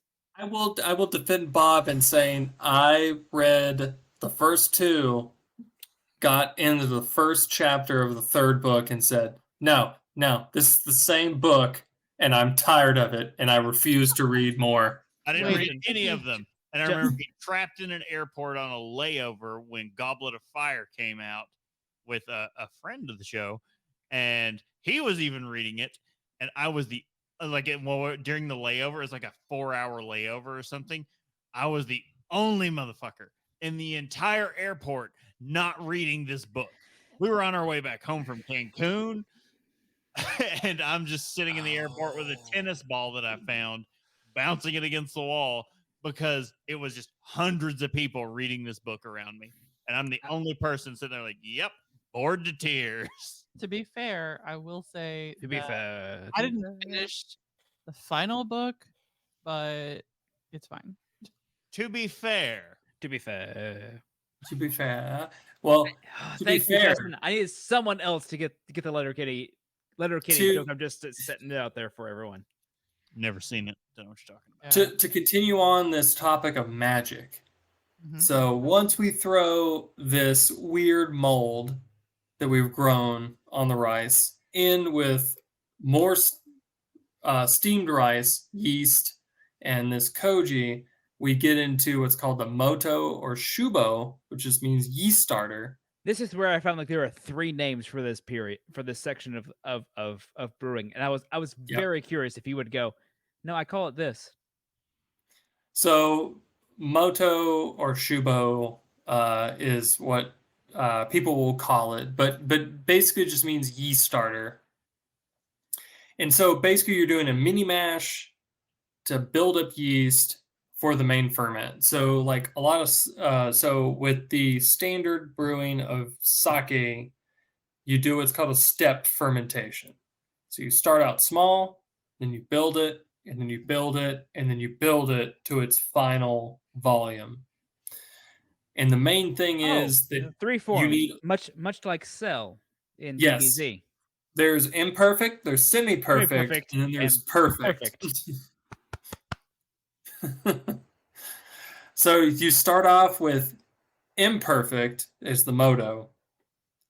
So you're starting out with a mini mash, and then you're building yeast. Wait. So moto and yeast starter are the same thing? Yes. So shoto is a different thing. No, moto and shubo kind of Shubo. mean the same thing. Okay. So there's just different words and English translation that roughly mean the same thing. Yes. Okay. More or Sorry, less. I was afraid. I was like, oh, did I mess up? Nope. Okay. So there's multiple words for similar things, but basically you're starting off, the main thing is you're starting off with like a mini mash to build up yeast, and then you take that starter and build it, and you're doing this what they call Sanjan Jikomi, which kind of means like 3-step. So then you take that starter, you build it up, and then you build it up again. And you're doing like a 3-step process where you're adding more water, more koji, more rice, and building the volume up. Is this process... Oh, sorry. Go ahead. I have a dumb joke that will happen at the end of this. Is this process based off of the size of the sake production facility, or is it just, okay, we start out, we know that we'll need this much of the beginner starter, and then you still have the 3 stages? So yes, it is based off the volume that you are wanting to brew. But the easiest way that it's measured is by dry weight of rice. So basically, like, how much rice are you going to add to the batch? It's not like I'm going to make 10 barrels. It's I'm going to brew a batch using 300 kilos of dry weight rice. Because that's just an easier way to measure it. Awesome. See, my thought was that when you start the multiple brewing processes of sake, it's just that, you know, your love is bringing me higher Higher? and higher than ever before. I'm glad all of us have watched entirely too much Ghostbusters 2. Where a giant Statue of Liberty walks through the streets of downtown New York. But I also just got the thing from that one, good God, whichever Ted Lasso the episode that was from this season. where Nate starts talking about the lyrics of that song. Oh yeah. Oh, Hey Jude. It's the episode where Ted's kid is. Sorry, I'm trying to like not go into a tangent. He basically explains Hey Jude to a child. It's fine. Let's move on. It's not that one. Beard explains Hey Jude. Beard explains Hey Jude to Ted's son. That is the end of that episode where he just to spy on his ex-wife. I didn't see that one. I'm saying. Oh, are you thinking of Piggy Stardust? The one where Nate is in the press conference and they're asking him about the West Ham team, and he's like, he starts, oh yeah, I'm getting to know them, and then he starts getting into the song lyrics of like getting to know more about them, getting to know, and it was like, okay, and then he has to pause and like lower himself. Yeah, that's where I'm at. Because he was not at the same level that Roy was, where he is just going full Ted and just go. Let's move on to the actual episode. Please continue on. Do not let me go into a Ted Lasso tangent. I will not let this episode end. An entire season of Ted Lasso has been building for some kind of post-show discussion. All right. We'll wait. So we've talked about building the mash in 3 stages, right? The mash, as I call it, your love. Yes. So that's what separates kind of sake from other things or other ferments is the mash and the ferment are all happening at the same time. So once we've built up the mash in those 3 feedings, that's when the ferment actually starts. And so it basically sits there melding with all those enzymes and yeast, and depending on the recipe, can be anywhere from 2 weeks to 4 weeks. But once you're done with fermentation, you have to separate the unwanted bits from the desirable bits. And so you pump that into a press, separate the yeast and unwanted koji, and at that point, you now have sake. So that's the pressing, and there's different ways that you can press it.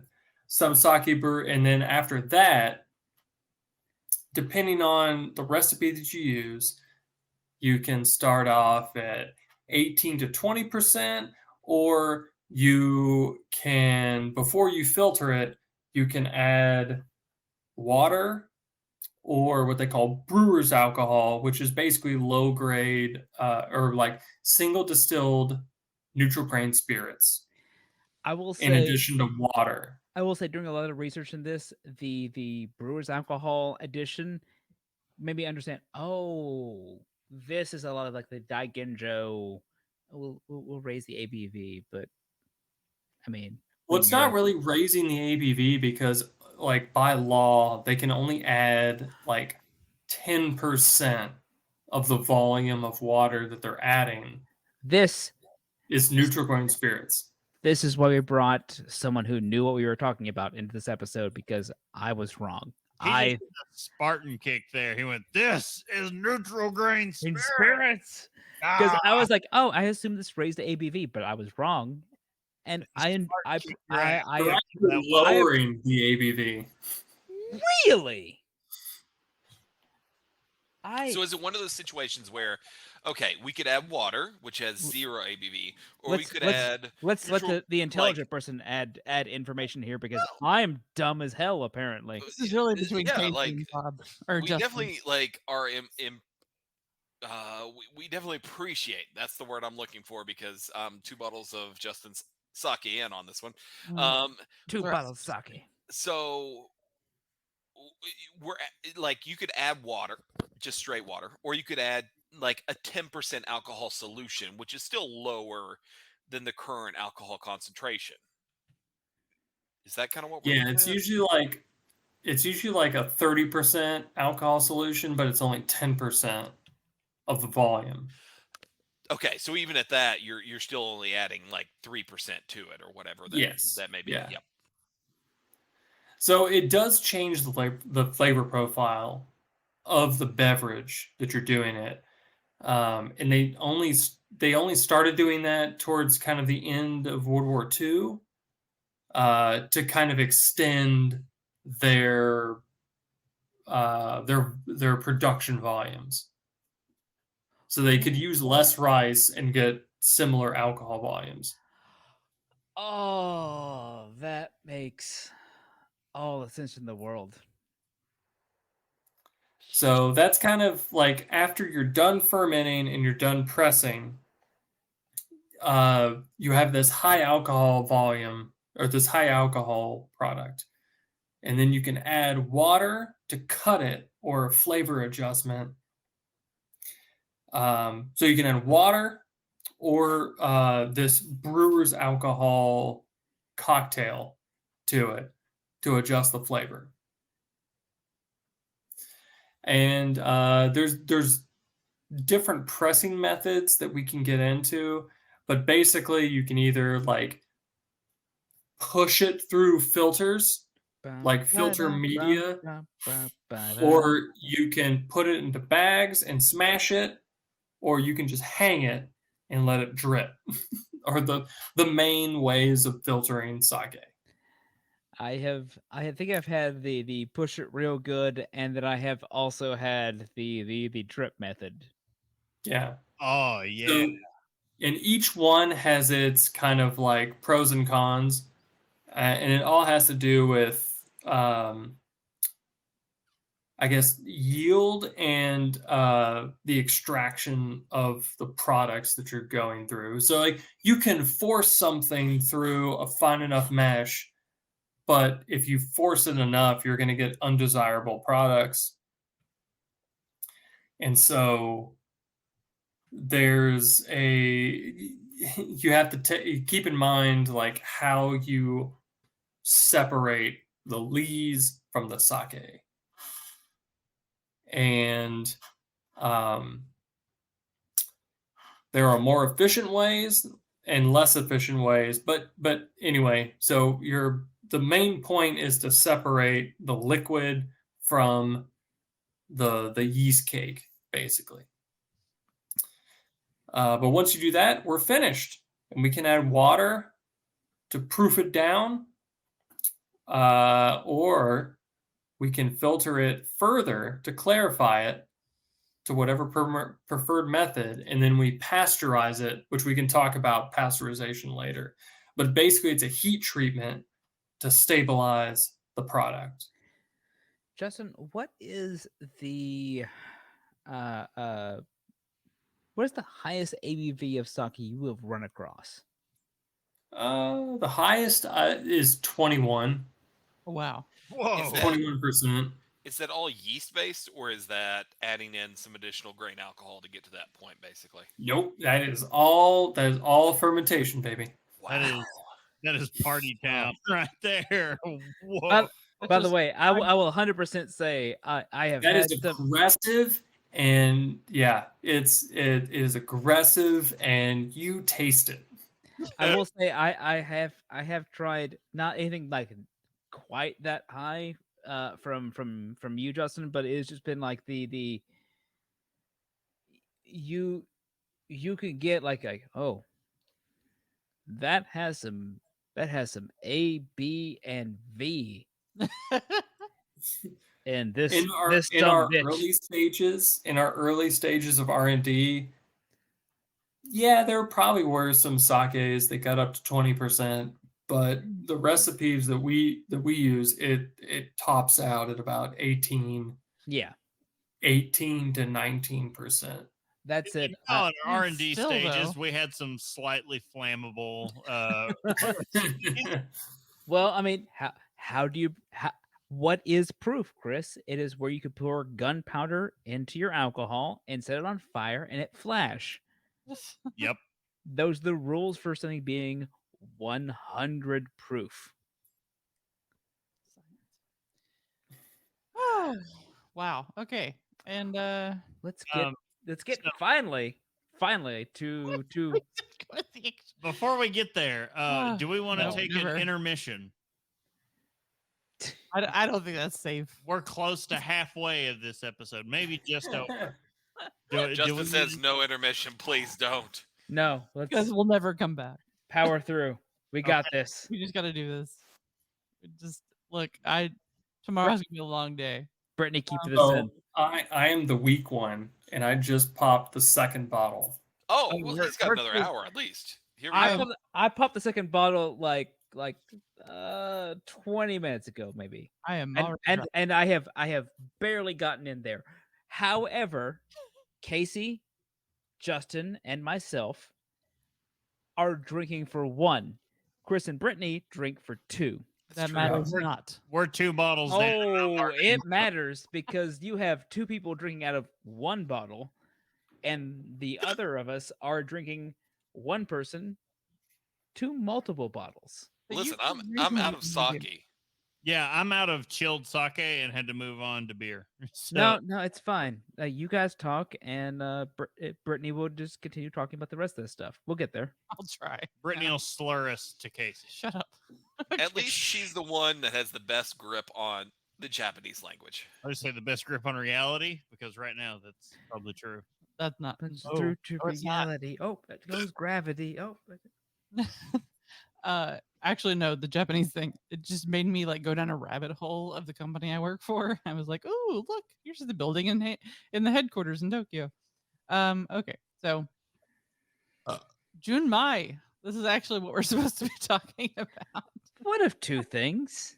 Yeah, that's 3 things, I guess. well. I mean, okay. So the year's theme or focus topic, whatever you want to call it, is sake. So we've covered that at least. And this particular episode, just however long it took to get here, is about Junmai, which is a particular kind of sake. So, also, I apologize for any slurring that might happen. It's amazing that I can see the page. So, there are a few types of different sake styles to talk about, but today we are starting traditional with the Junmai or Junmai Shu.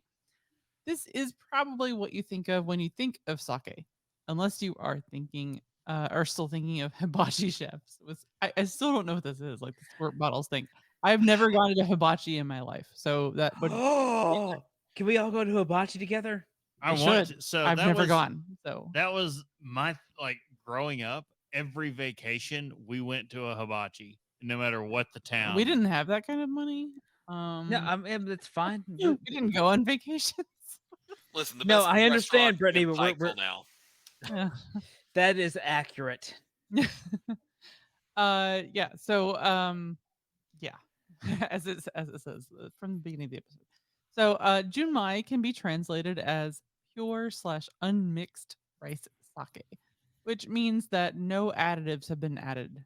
So we talk about one of the additives already, like adding more alcohol to your already alcoholic beverage. And you can even add rice solids back into your sake to make it a nikori. But that's veering off today's topic. So because we haven't done that already. Junmai is more or less rice, koji, yeast, and water, which makes it the most stripped down version of the choice of some purists. So I assume this is like the Reinheitsgebot version of sake. Yeah. On the nosy. Yeah. Until very So- recently. Oh, sorry, Justin, interjection. No, I was gonna say like a lot of what people call like styles of sake are basically these grades, and they're basically tax grades. Yes. Oh, okay. Yes. I'm learning we organically. cover actually a number of them today, but we have some other ones we can get into later. Until very recently, the guidelines of producing junmai require that the rice used for junmai must be polished to a minimum of 70%. That's a word. Seimai buai. The percentage of rice, Semabuai. remaining after polishing. The lower the number is, the more rice is removed.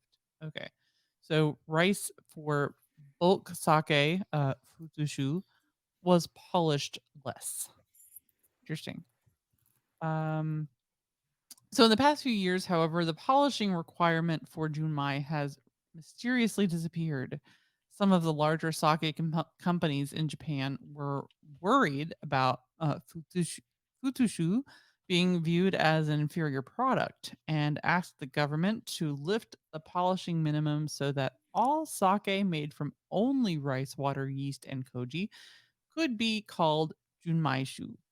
This request was granted, though now all Junmai classified sakes must have the exact Saime Maibuai printed on the label. Most brewers continue to meet the 70% minimum for producing their Junmaishu. So there are some breweries that just say, fuck this convention. We're not labeling it. Yeah. And we just won't put the mill rate on it because we make sake how we want to make it. And we don't want to be labeled as such. And so that's the point. Like if you don't have the label on it, then you have to call it this one thing.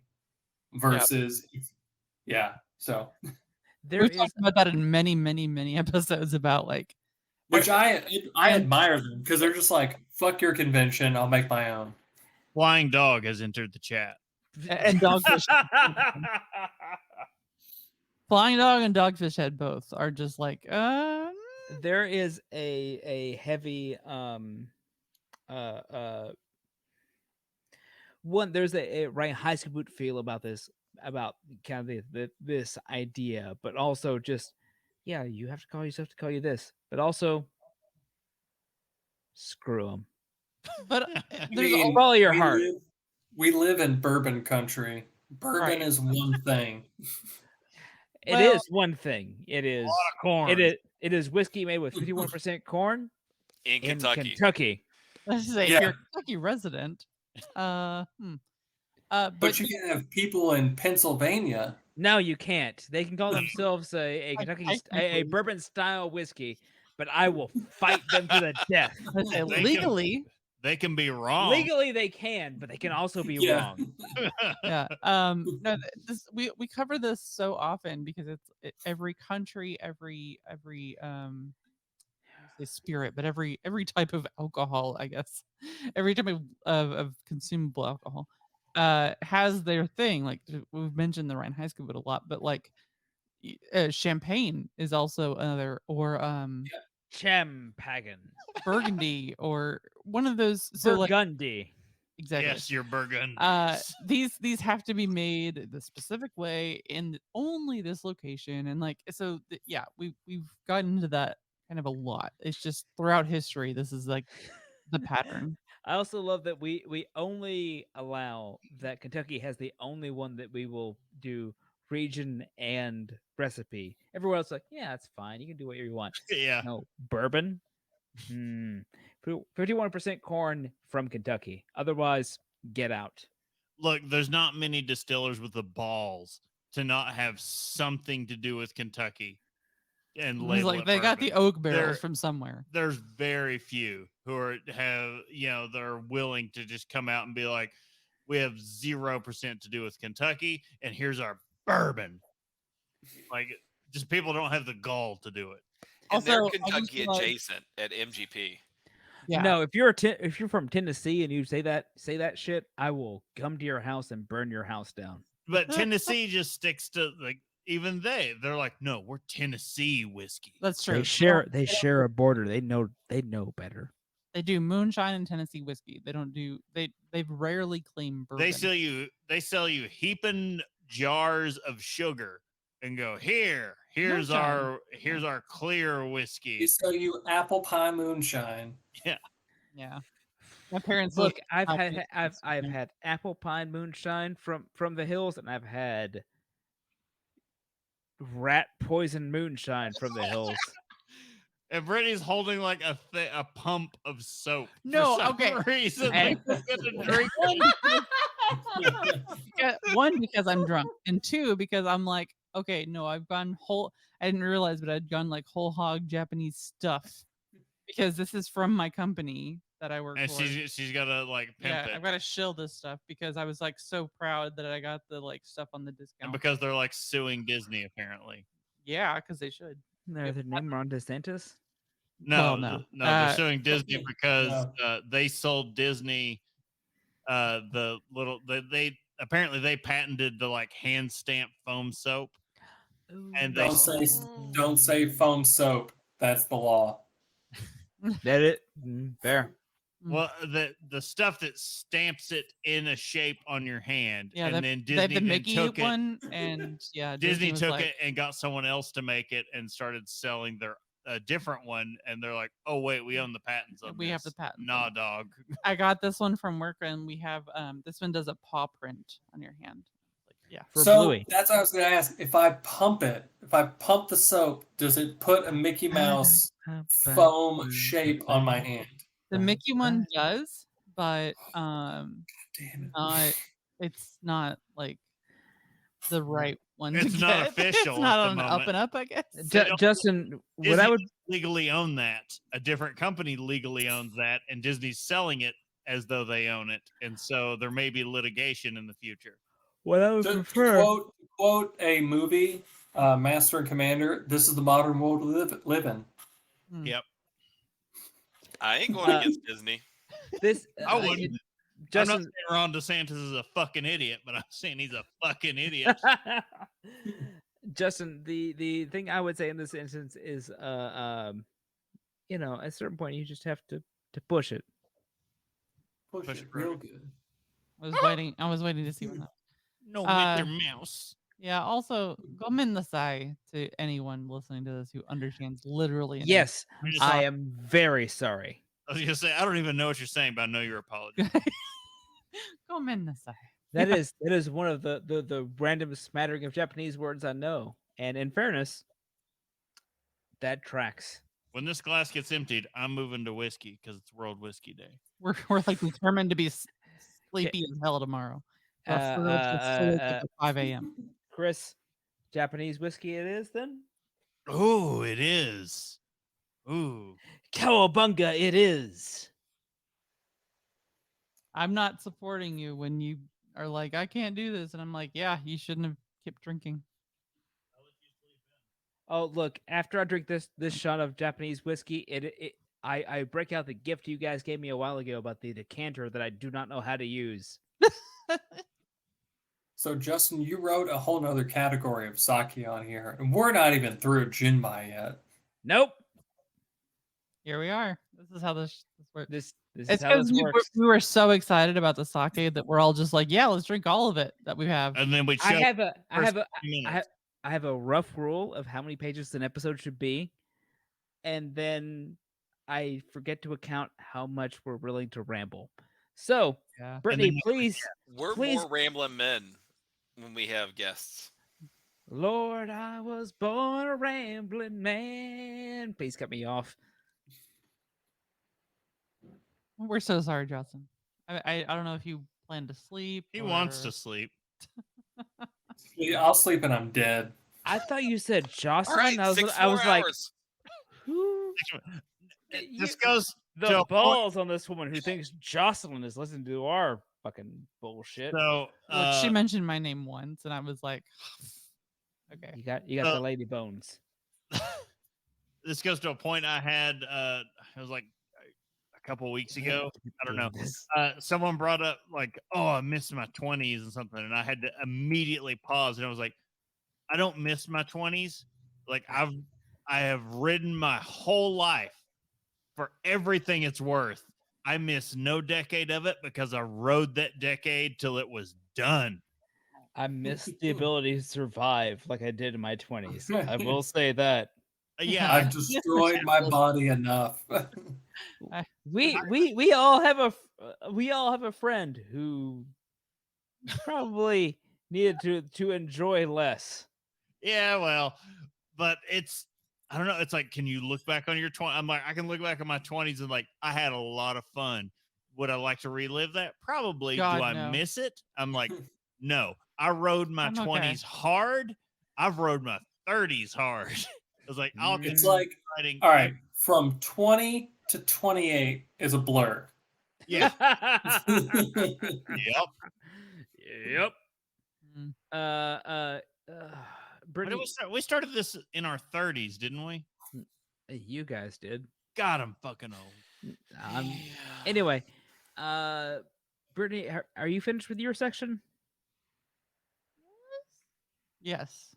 Yes, I am. Casey, what's the next section of our episode we're doing? For sure. It was the Junmai Ginjo category of sake, mandated to have a rice polishing of a standard of 40% removal and 60. Oh, whoop, there's the hiccups, or as we call them, the sake ups. 60% remaining. This segment of sake is made. I apologize. Lordy Lord. He's got the vapors. And that's where we're at, ladies and gentlemen. We have Listen. contracted the vapors. I'm the equivalent of 1 liter of. The equivalent of one Louisiana woman. Let's do the math here. 1 liter, 70. Let's call it 21. No. A 21 Let's year call old. it 16% a alcohol. 16-year 1 liter of 16% alcohol. A 16-year-old Louisiana woman. That's what I heard. Chris, you heard the same thing? Somewhere near that. All right. All right. So this segment of sake is made using only the simplest of ingredients: rice, water, mold, yeast. It's not too many times that you get a call mold out as one of your ingredients. Right. That's what I was about. I was just about to make the joke of like, really? Really? This cheese is riddled with mold. If Capri Fair. Sun did it, they would not be as easy to drink it. Yeah. So remember, the word Junmai means rice and water only. So Junmai Ginjo translates to rice and water milled to 60%. Junmai Ginjo is a great collection of brews that can be fruity and fresh to ricey and dry. The category is perfect for the sushi counter, clean and balanced cuisine, and easy sipping. I want to go back to that like English. I want to go back to the Japanese pronunciation. Yeah, on and this one. supposed saying sipping. You're.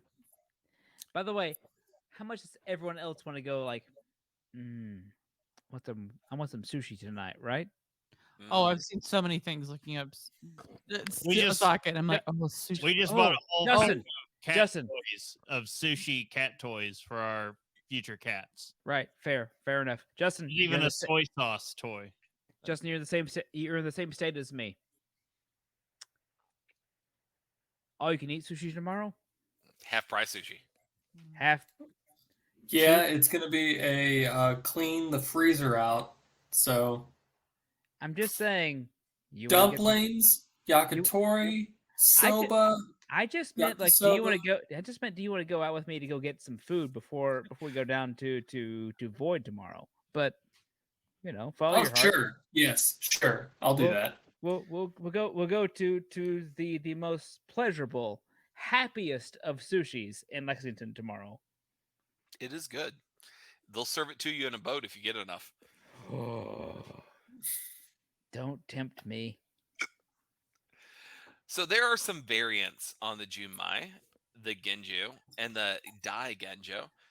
These are milled more than your normal Junmai, and here is where the brewer's alcohol comes in to make more of a distinction, though not necessarily for raw ABV percentage.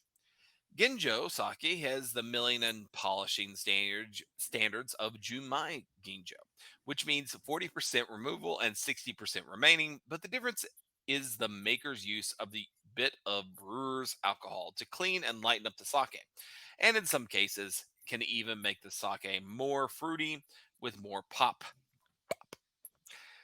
Added alcohol doesn't fortify Ginjo sake, but is used to bring out more aromatics and textures, best served chilled.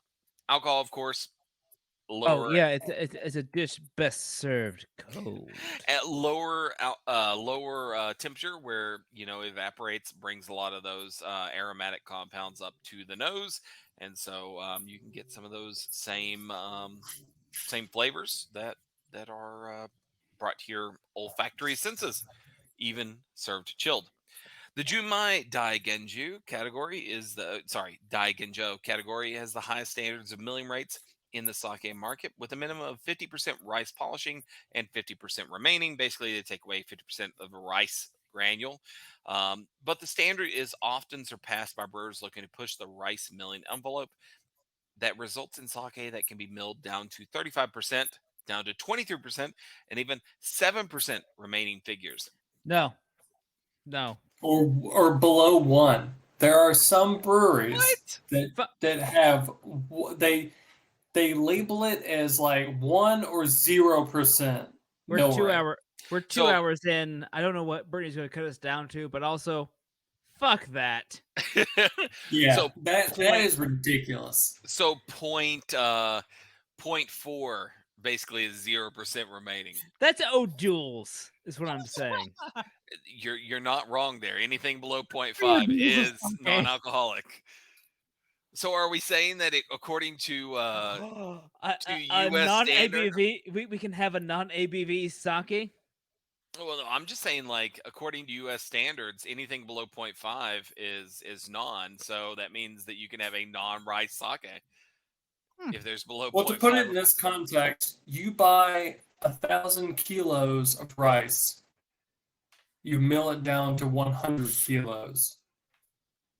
That's 10%, right? That's 10%. That motherfucker has been milled. That's been milled to its so that's one reason why it's so expensive. I would love. So I listened to Casey would love to have someone just milling rice. I mean, I've had sake that's been milled to like 20%, and it's so light, but at the same time, like, it tastes like water. Yeah. So sorry, It's delicious. It's delicious and fruity, and that's what separates a lot of the like Junmai's to Ginjo, Daiginjo, is you get these like really fruity tropical flavors, almost pineapple-like. So, but it's so delicate. Justin, I will say, the idea of breweries that I'm allowed to talk out of school about, I was like, oh, that's nope, shut your mouth. Do not say that. That was told to you in confidence. Shut your goddamn whore mouth, Justin. So whenever we're looking at this, and I'm thinking like, okay, like this is a really interesting flavor profile. At the same time, I'm looking at it and thinking, like, if you're already milling it down to that low of a standard, or high of a standard at that rate, like, why not just distill it? Why not just go ahead and take it that next step, distill it out, water it down a little bit, and go that route? I know it's completely a different beverage at that point, and as far as the U.S. is concerned, a different tax rate. But I feel like you already know the answer to that. It's just, Justin, when do we have soju?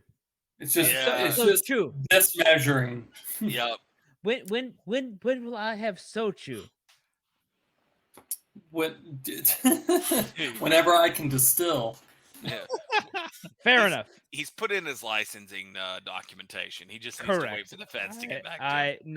I can't actually argue that point. It was just one of those. Or I can sell it to somebody to distill it for me, and I buy it back. What if you just happen to give it to someone who didn't buy anything? I just say, "Hey, distill it." Oh, look, we made a beverages. We made a mistake. We need to get rid of this stuff. What if the story next door were to happen to get the proper things? Who's our Hoover of mistaken sakes? Justin, we'll talk about this after the show when we're not being recorded. So these ultra, it's 22%, not 23.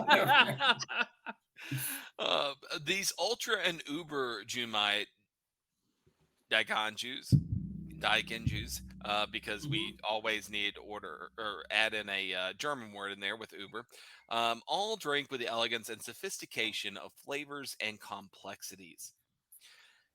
The entire category is exceptional for consuming on special occasions and gifting.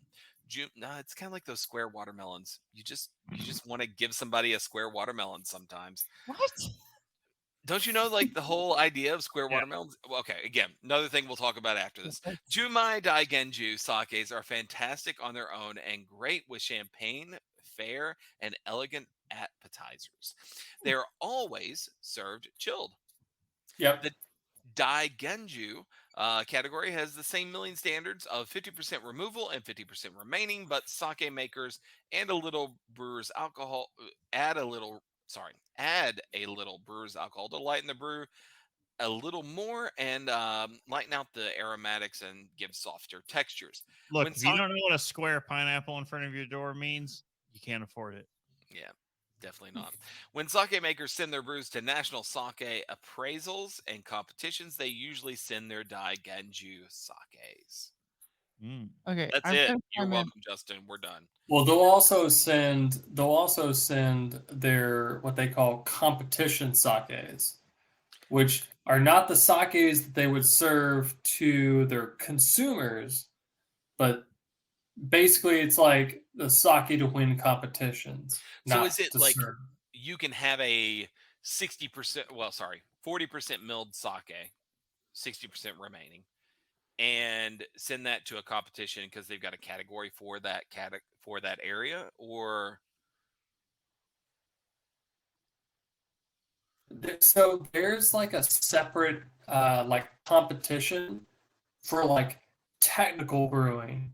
And so when they talk about these competitions, it's a lot of it is like technical brewing so starting versus like so it's kind of like the equivalent of like JABF. okay, You're gonna brew a beer or a sake for JBAF.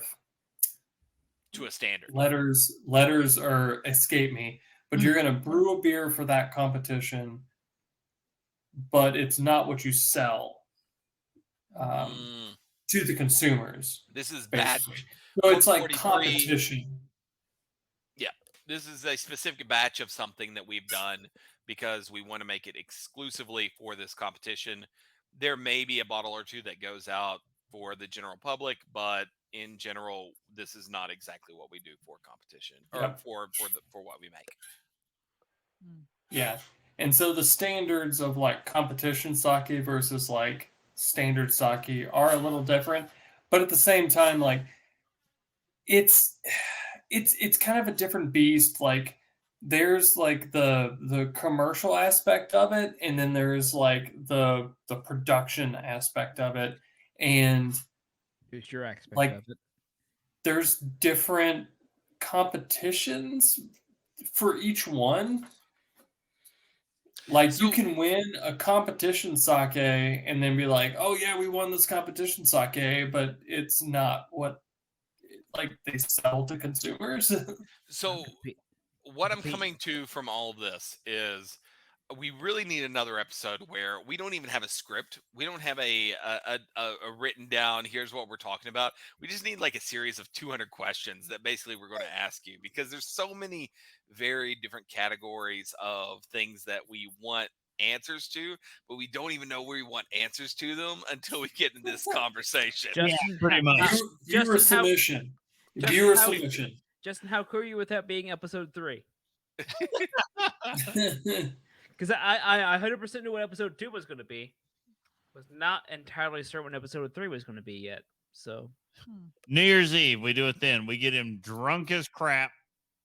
And it's much like this one, but with more sake somehow, and all no of us script. together in one New Year's place. Eve's never scripted. There's just a drink list which is scripted. It's dangerous, but and we then at we least have see a how time far limit. we can get through the drink list. do you know how I threw up in your house with squid ink sake? It's one of the people here in the call right now. I mean, we That's got a lot why- of money for that. That's why the trash We did. bag got gold plated. Yeah, it is. It is, isn't it, Justin? Well, there was gold leaf in it, so it was gold plated puke. Oh, I don't want to even hear the word puke. Also, I have to do a well actually for a second. Or actually perhaps. I think it'd be dying. Oh, Jesus. No. Well, okay. Sorry. You've actually had class in it. My understanding is that in Japanese you pronounced every syllable of the word. So if every letter that is shown, you'd have that. I do not believe It's usually 2 syllables. I was gonna say in Romanji of Japanese, they do not have a silent letter. Correct. It's almost like where I was just say like Finnish, but like it's like every other flipping language in the world where it's like one letter's one sound. Oh yes, except Finnish. for French where they're like. I was gonna say vowels, whatever. the Le Français would disagree. Excuse So French, viewers, if you want to learn to read Japanese, just like do Duolingo for like the first 3 lessons, and it teaches you the suffixes or like prefixes of like Japanese, so you can look at a word and be like, okay, dai, gin, jo, I get it. Toji-san, please teach me about sake. It doesn't teach you anything else. It just teaches you, like, when you see a word, you can pronounce it.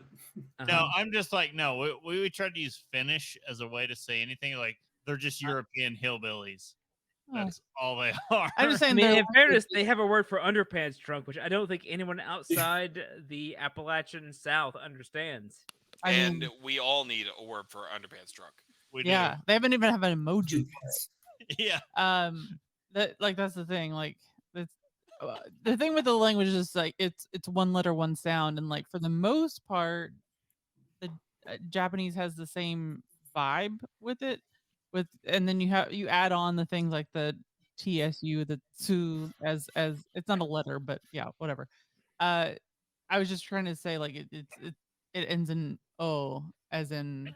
And I was hearing Casey say "ooh" instead of "oh." I just need to know whatever the Japanese for underpants drunk is, so that I know to shout it when we're there. I'm honestly surprised they don't have it. And I'm staggering around in my underpants. Yeah, just so everyone's clear, I'm underpants drunk. I need you to know, like, maybe not do that if we get to go next year. Well, because they'll know that this like 6'3" like Yeti stumbling through the street in his underwear. They're like, it's just an American. They're gonna believe cryptids exist because of you, Chris.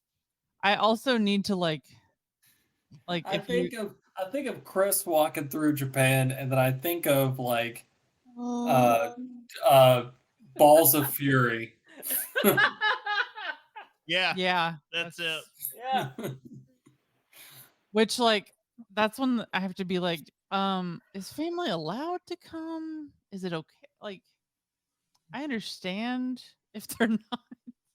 And the whole time, like, when I'm finally allowed to go for work to Tokyo to the headquarters, is be like, and I'm like, do I just paint Hello Kitty on my penis and it's okay? Or yes, I mean, sure, not at all. All right, are we? Yeah, let's just. So where are we? What are we? What were we drinking at play this point? Play the thing. We're 2.5 hours in, so. Would you taste it for us, please? Oh. Excellent choice. Should be for 95 cents. It's hard to get all. Like, I need to up the volume on that. That is not indicative of the sake we've been drinking. It is indicative of Idaho champagne. Sparkling muscatel. Sparkling muscatel. Muscatel. Okay, so I think all of us kind of went into the same. We have one sake hookup. It's me via the other Justin. But what did we? Chris and I actually, what did we drink first? Because I think we all kind of went into the second one at the same time. All right, so because we went through 2 bottles of sake. Two bottles of sake. 2 bottles of sake. I don't think we all went Reverend Peyton at the exact same time. 2 bottles of wine. 2 bottles of wine. All right, so we started with, guess what? It's from the Void. Damnedest thing, that. Damnedest thing. Not sponsored. Luminous Wonders. Oh, I did recommend that for you guys because that's you're the guys who had that. I didn't have that in my cabinet. You're the ones who had. That was quite good. And you gave it to us. Yes. That's the only way we have It anything. was delightful. It was like, I don't know how old most of this stuff is because you've been giving it to us for like 2 years, and we suck. We've had a 4-year-old, and it's impossible to related find back one. to the script. That is a Genjo grade sake. We just call it Tokubetsu because it means Tokubetsu. special. Yes, it is. Quite good. It has almost a gin flavor to it, right? Yes, it is. But like good. It is Yeah. delightful. I mean, it was bright and flavorful, and it was carbonated, and it was just. Oh, Justin heard me drink that when he released it, which was like, oh, this is water. I will die Oh yeah, I'm It's the glad. silent drinking this flavor. stuff. Yeah. Just, If- oh yeah. I'm glad the bottles are as small as they are. Like, it was delightful. Had it been larger, I could have drank a larger bottle. That's what was. No, this is a safety measure. Justin, keep this So in mind for distribution levels. Oh, the bottles could be larger, you say? And then the second one is I think one that we all this could have been either we're we all drinking. had and like it just existed. I don't know if everyone drank it during the episode, but No, I did. Casey, Which one? he who slumbers. No, I didn't pick it up. No. Ah. All right, go to hell. I got it. Like, give me 10 minutes. Because so this one's like a smash in because today is apparently World Whiskey Day. So everything just kind of seems to meld together, and so it's he who slumbers. And if we can hear from the brewer why this is Just look at that color. It looks like it should be at the bare minimum an Irish whiskey, right? why does this work for World Whiskey Day and for a sake episode? Well, Chris, it was aged in whiskey barrels which is why I for Woo. 8 months. Ooh, Ooh. buddy, son. Age profile on that. And it was delicious.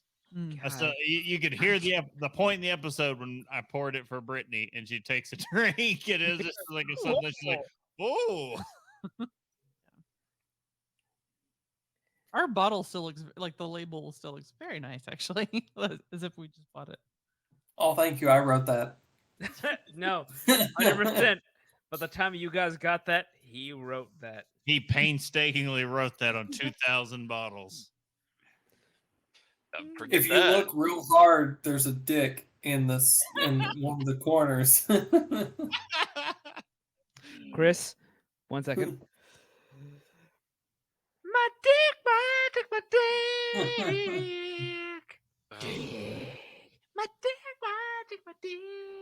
This is what happens usually on an episode, Justin.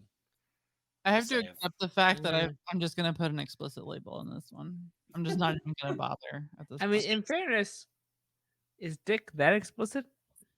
Yeah, I mean, Well, unless it it's depends on where you're at, really. save some time.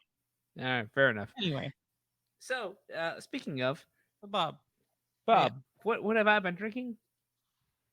I started out with the nope, that bottle still has alcohol in it. I have to drink that later. that's about I started out with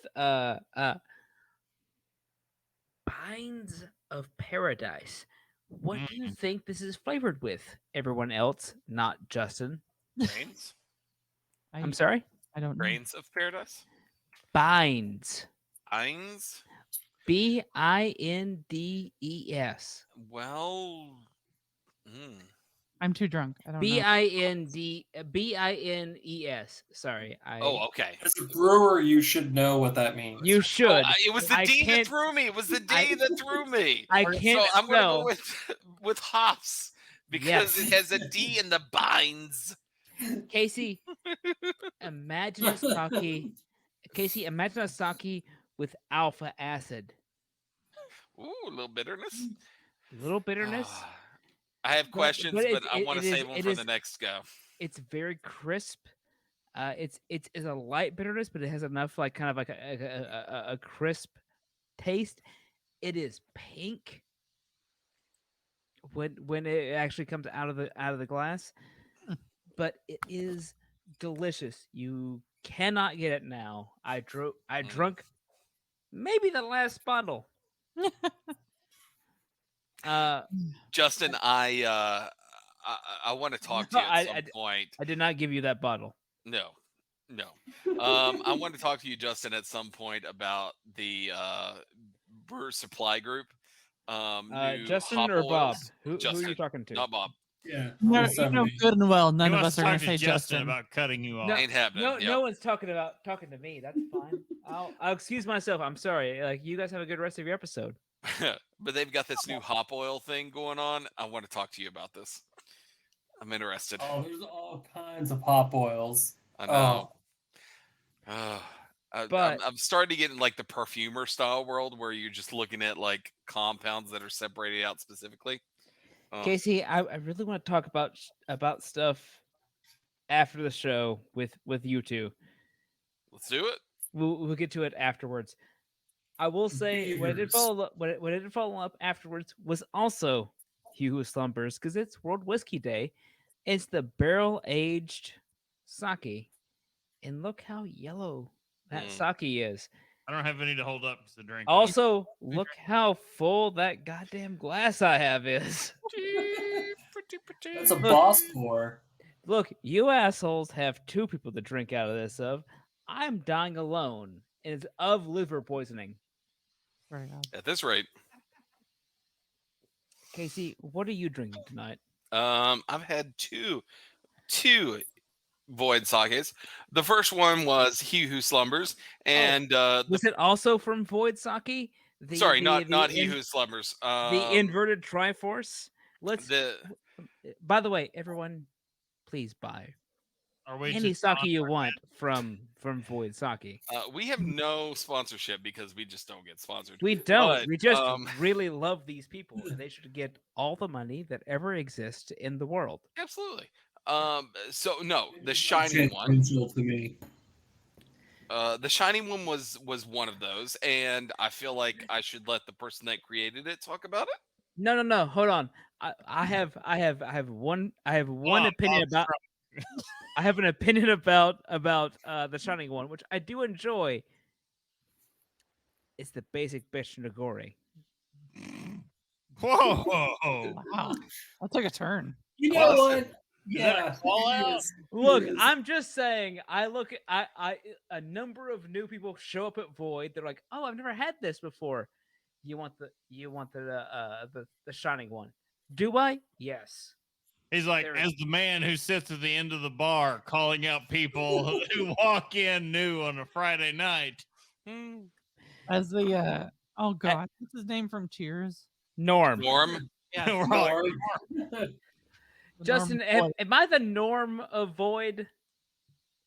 Yes. God damn it. That's probably accurate. I have way too firm a personal relationship between brewers, owners, bartenders, et al. I'm just like, yeah. Anytime you got to use the et al. To put it into context, my bartender on like a certain day was like, "Oh no, I'm is gonna get Justin very F gonna come in today?" And I'm like, I looked at my phone and be like, yeah, he said he was. We have stories after show to talk about this. Let's continue. People are worried about you, Bob, when you don't show up at the sake bar. Correct. 100%. So I had that one. Just ask if you're gonna come. come to the. Oh, whatever. I know. I'm just joking that it's just like phrasing. I watched one of my favorite YouTube channels today about Disney because I was looking at some Disney water park stuff, and they kept comparing their water park experience to the Jonas Brothers, and they kept using the phrase, "It makes me wet as this Jonas Brothers does." Oh my god! Yeah, What the hell is this? And- It was all ears. all ears, I blame Oh Tom. God. all ears. That has to be what all ears has come down to now that they're minus Molly. And I feel like it was very much an unintended consequence of the way they were kind Let's- of breaking. I've it gotta down. say, Casey, hold on, Casey. What you're drinking, we will talk about later. Post show, our Disney opinions, because I have some very recently that Chris knows 100% about. You're just raw because you're not going. It's true. It has nothing to do with that. It has It is everything to do with no, you're not no, going. it doesn't. We will talk about this after the fact. Casey, what are you drinking? For the most part, it was the one that was Keep them pussy. wrapped in. that's a visual joke. Wait, Brittany's cradling your face. Told y'all, sake hits you differently than beer. It does. It does. I'm going to tell you tomorrow, if I don't have a hangover, I am drinking the other 18 bottles of sake in my closet. Oh my God, Casey, I'll drive down tomorrow.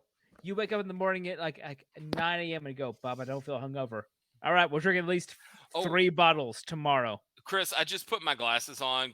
Brittany is cradling her face because she's so embarrassed at the way this podcast is going right now. Fair. Yeah. Casey, what are you drinking? Let's get this shit done. Justin, what am I drinking? Because I've tossed You had bottles. Nama. You had the No, nameless one. Nameless. That is a Nama Nagori, right? Bottle number 5, 17.5% alcohol by volume.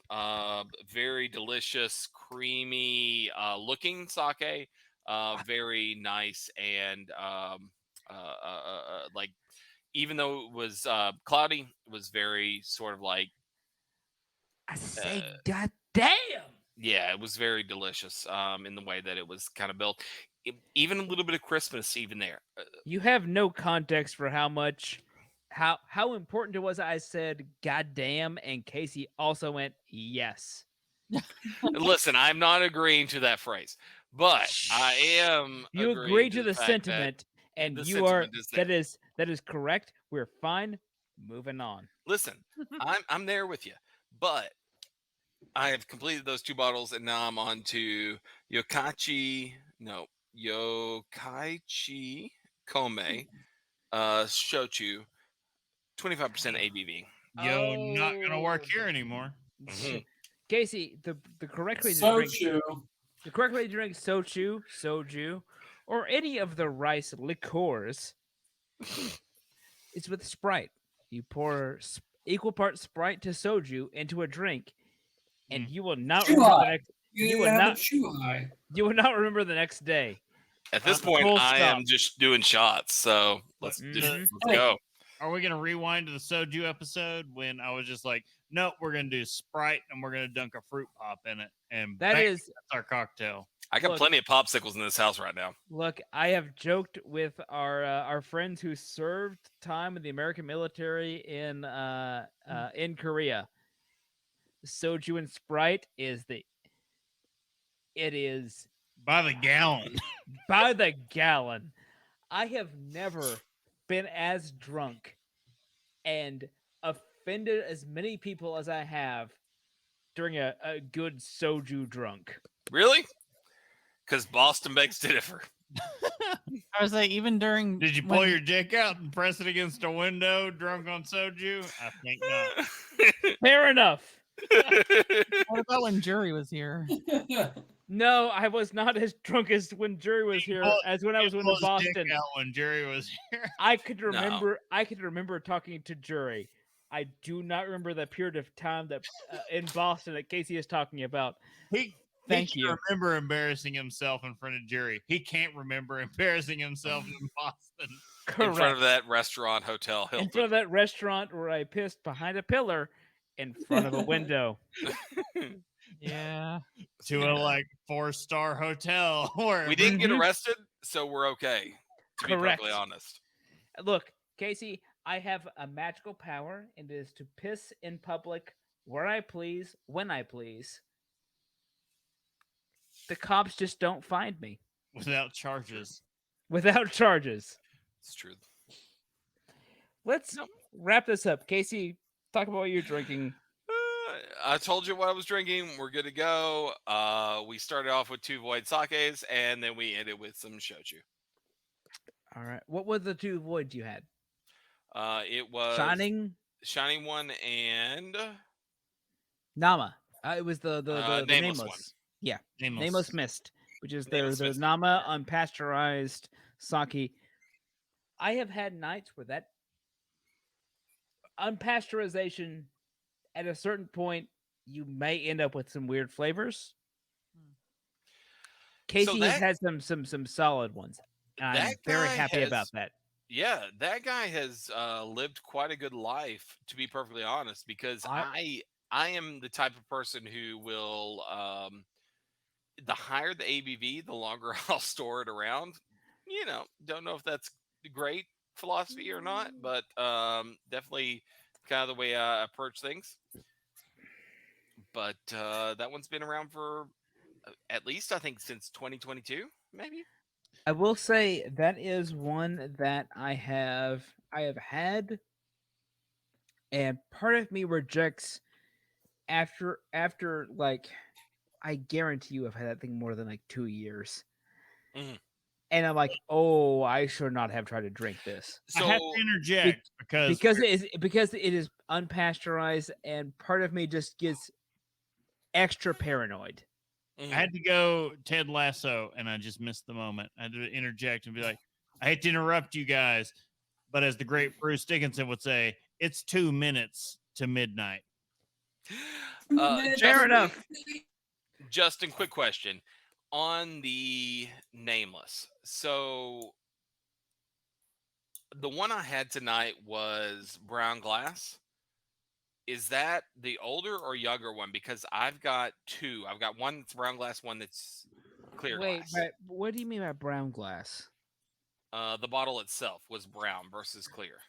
Oh. Oh wow. Oh yeah, that's old as fuck. If you have a clear glass, that's old as fuck. If brown glass is the newest one. Oh, cool. So I saved the old glass one. Okay. Okay. I was thinking brown was very old, but also, Justin, he should not have been drinking that, right? No, I mean, sure, go for it. Follow your heart. Follow your heart. At a certain point, like 18% alcohol, pasteurized or not, like it's savable. You won't die of botulism, but No, there's not going to be any foodborne illnesses. No. But anything above 3%, you ain't going to die from it. Justin, I will 100% say I've had Nameless that have happened since launch of the Nameless Mist brand of Void Sake that I went, oh, this is entirely too old. And my body immediately went, nope. Do not consume this. So it's been good. Like everything I've had, completely amazing. When I have that shit fresh, when it's new, fantastic. Unpasteurized, there is a part of my brain that just goes, nope. Disengage. Do not continue. Beep, beep, beep, beep, beep, beep, beep, beep, beep. At some point, I expect to be part of the crew that goes, I've got this from the very start of when Justin was making sake. And Casey, I'm just saying, tomorrow is the fellowship day. I know. Year what? Drive up to Lexington and just. Oh my God! Drive up, Justin. You did not pick up the last batch of Broken Throne beer I brought up. No, I didn't. You didn't. I have it. I will pick up. I'll bring it to you tomorrow. All right, Casey. Casey, drive up tomorrow. We'll All have right. some sake. We'll have some beer, and we'll have a good night. We'll see what we can do about that.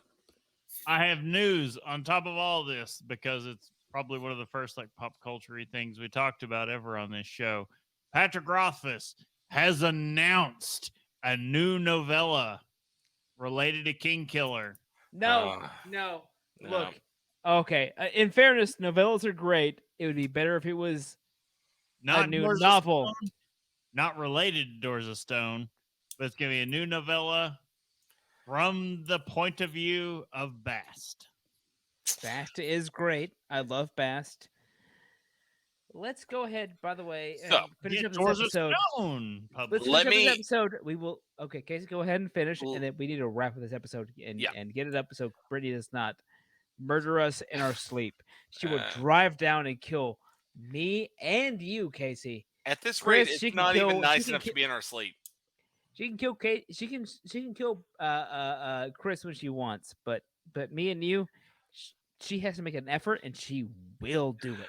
So let me say first off, thank you, Bob, for writing this episode using various sources from the world of Japanese craft sake by Nancy Matsumoto and Michael Tremblay, JapaneseSake.org.Japan,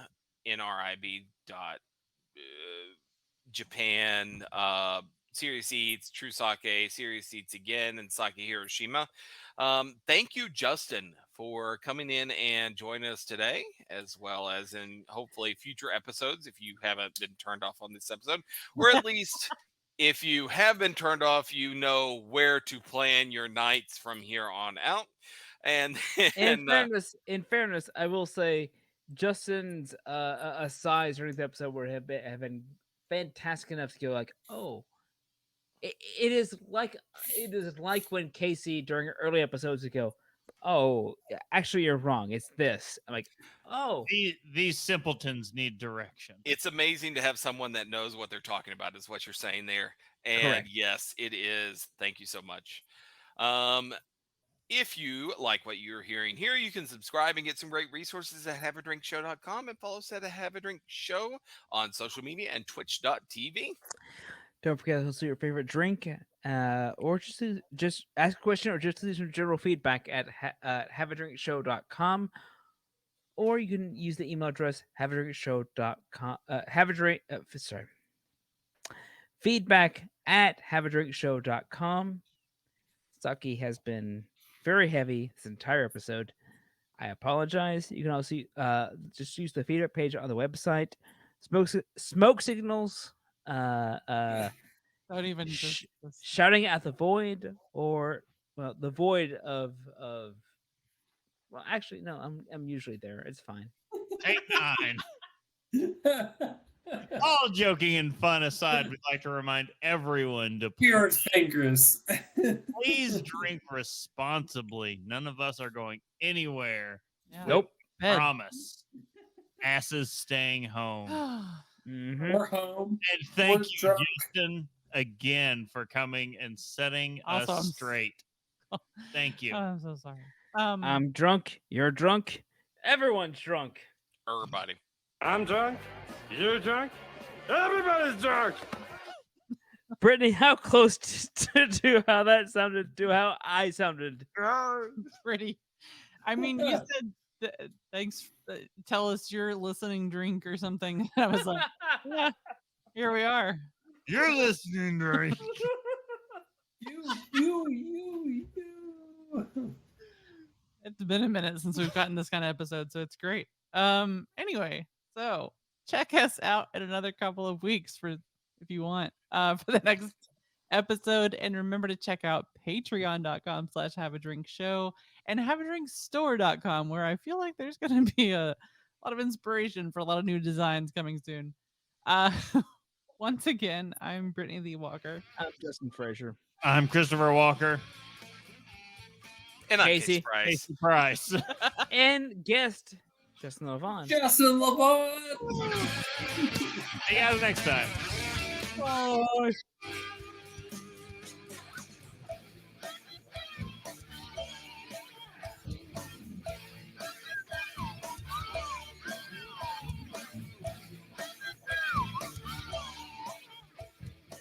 Diamond Club hopes you have enjoyed this program.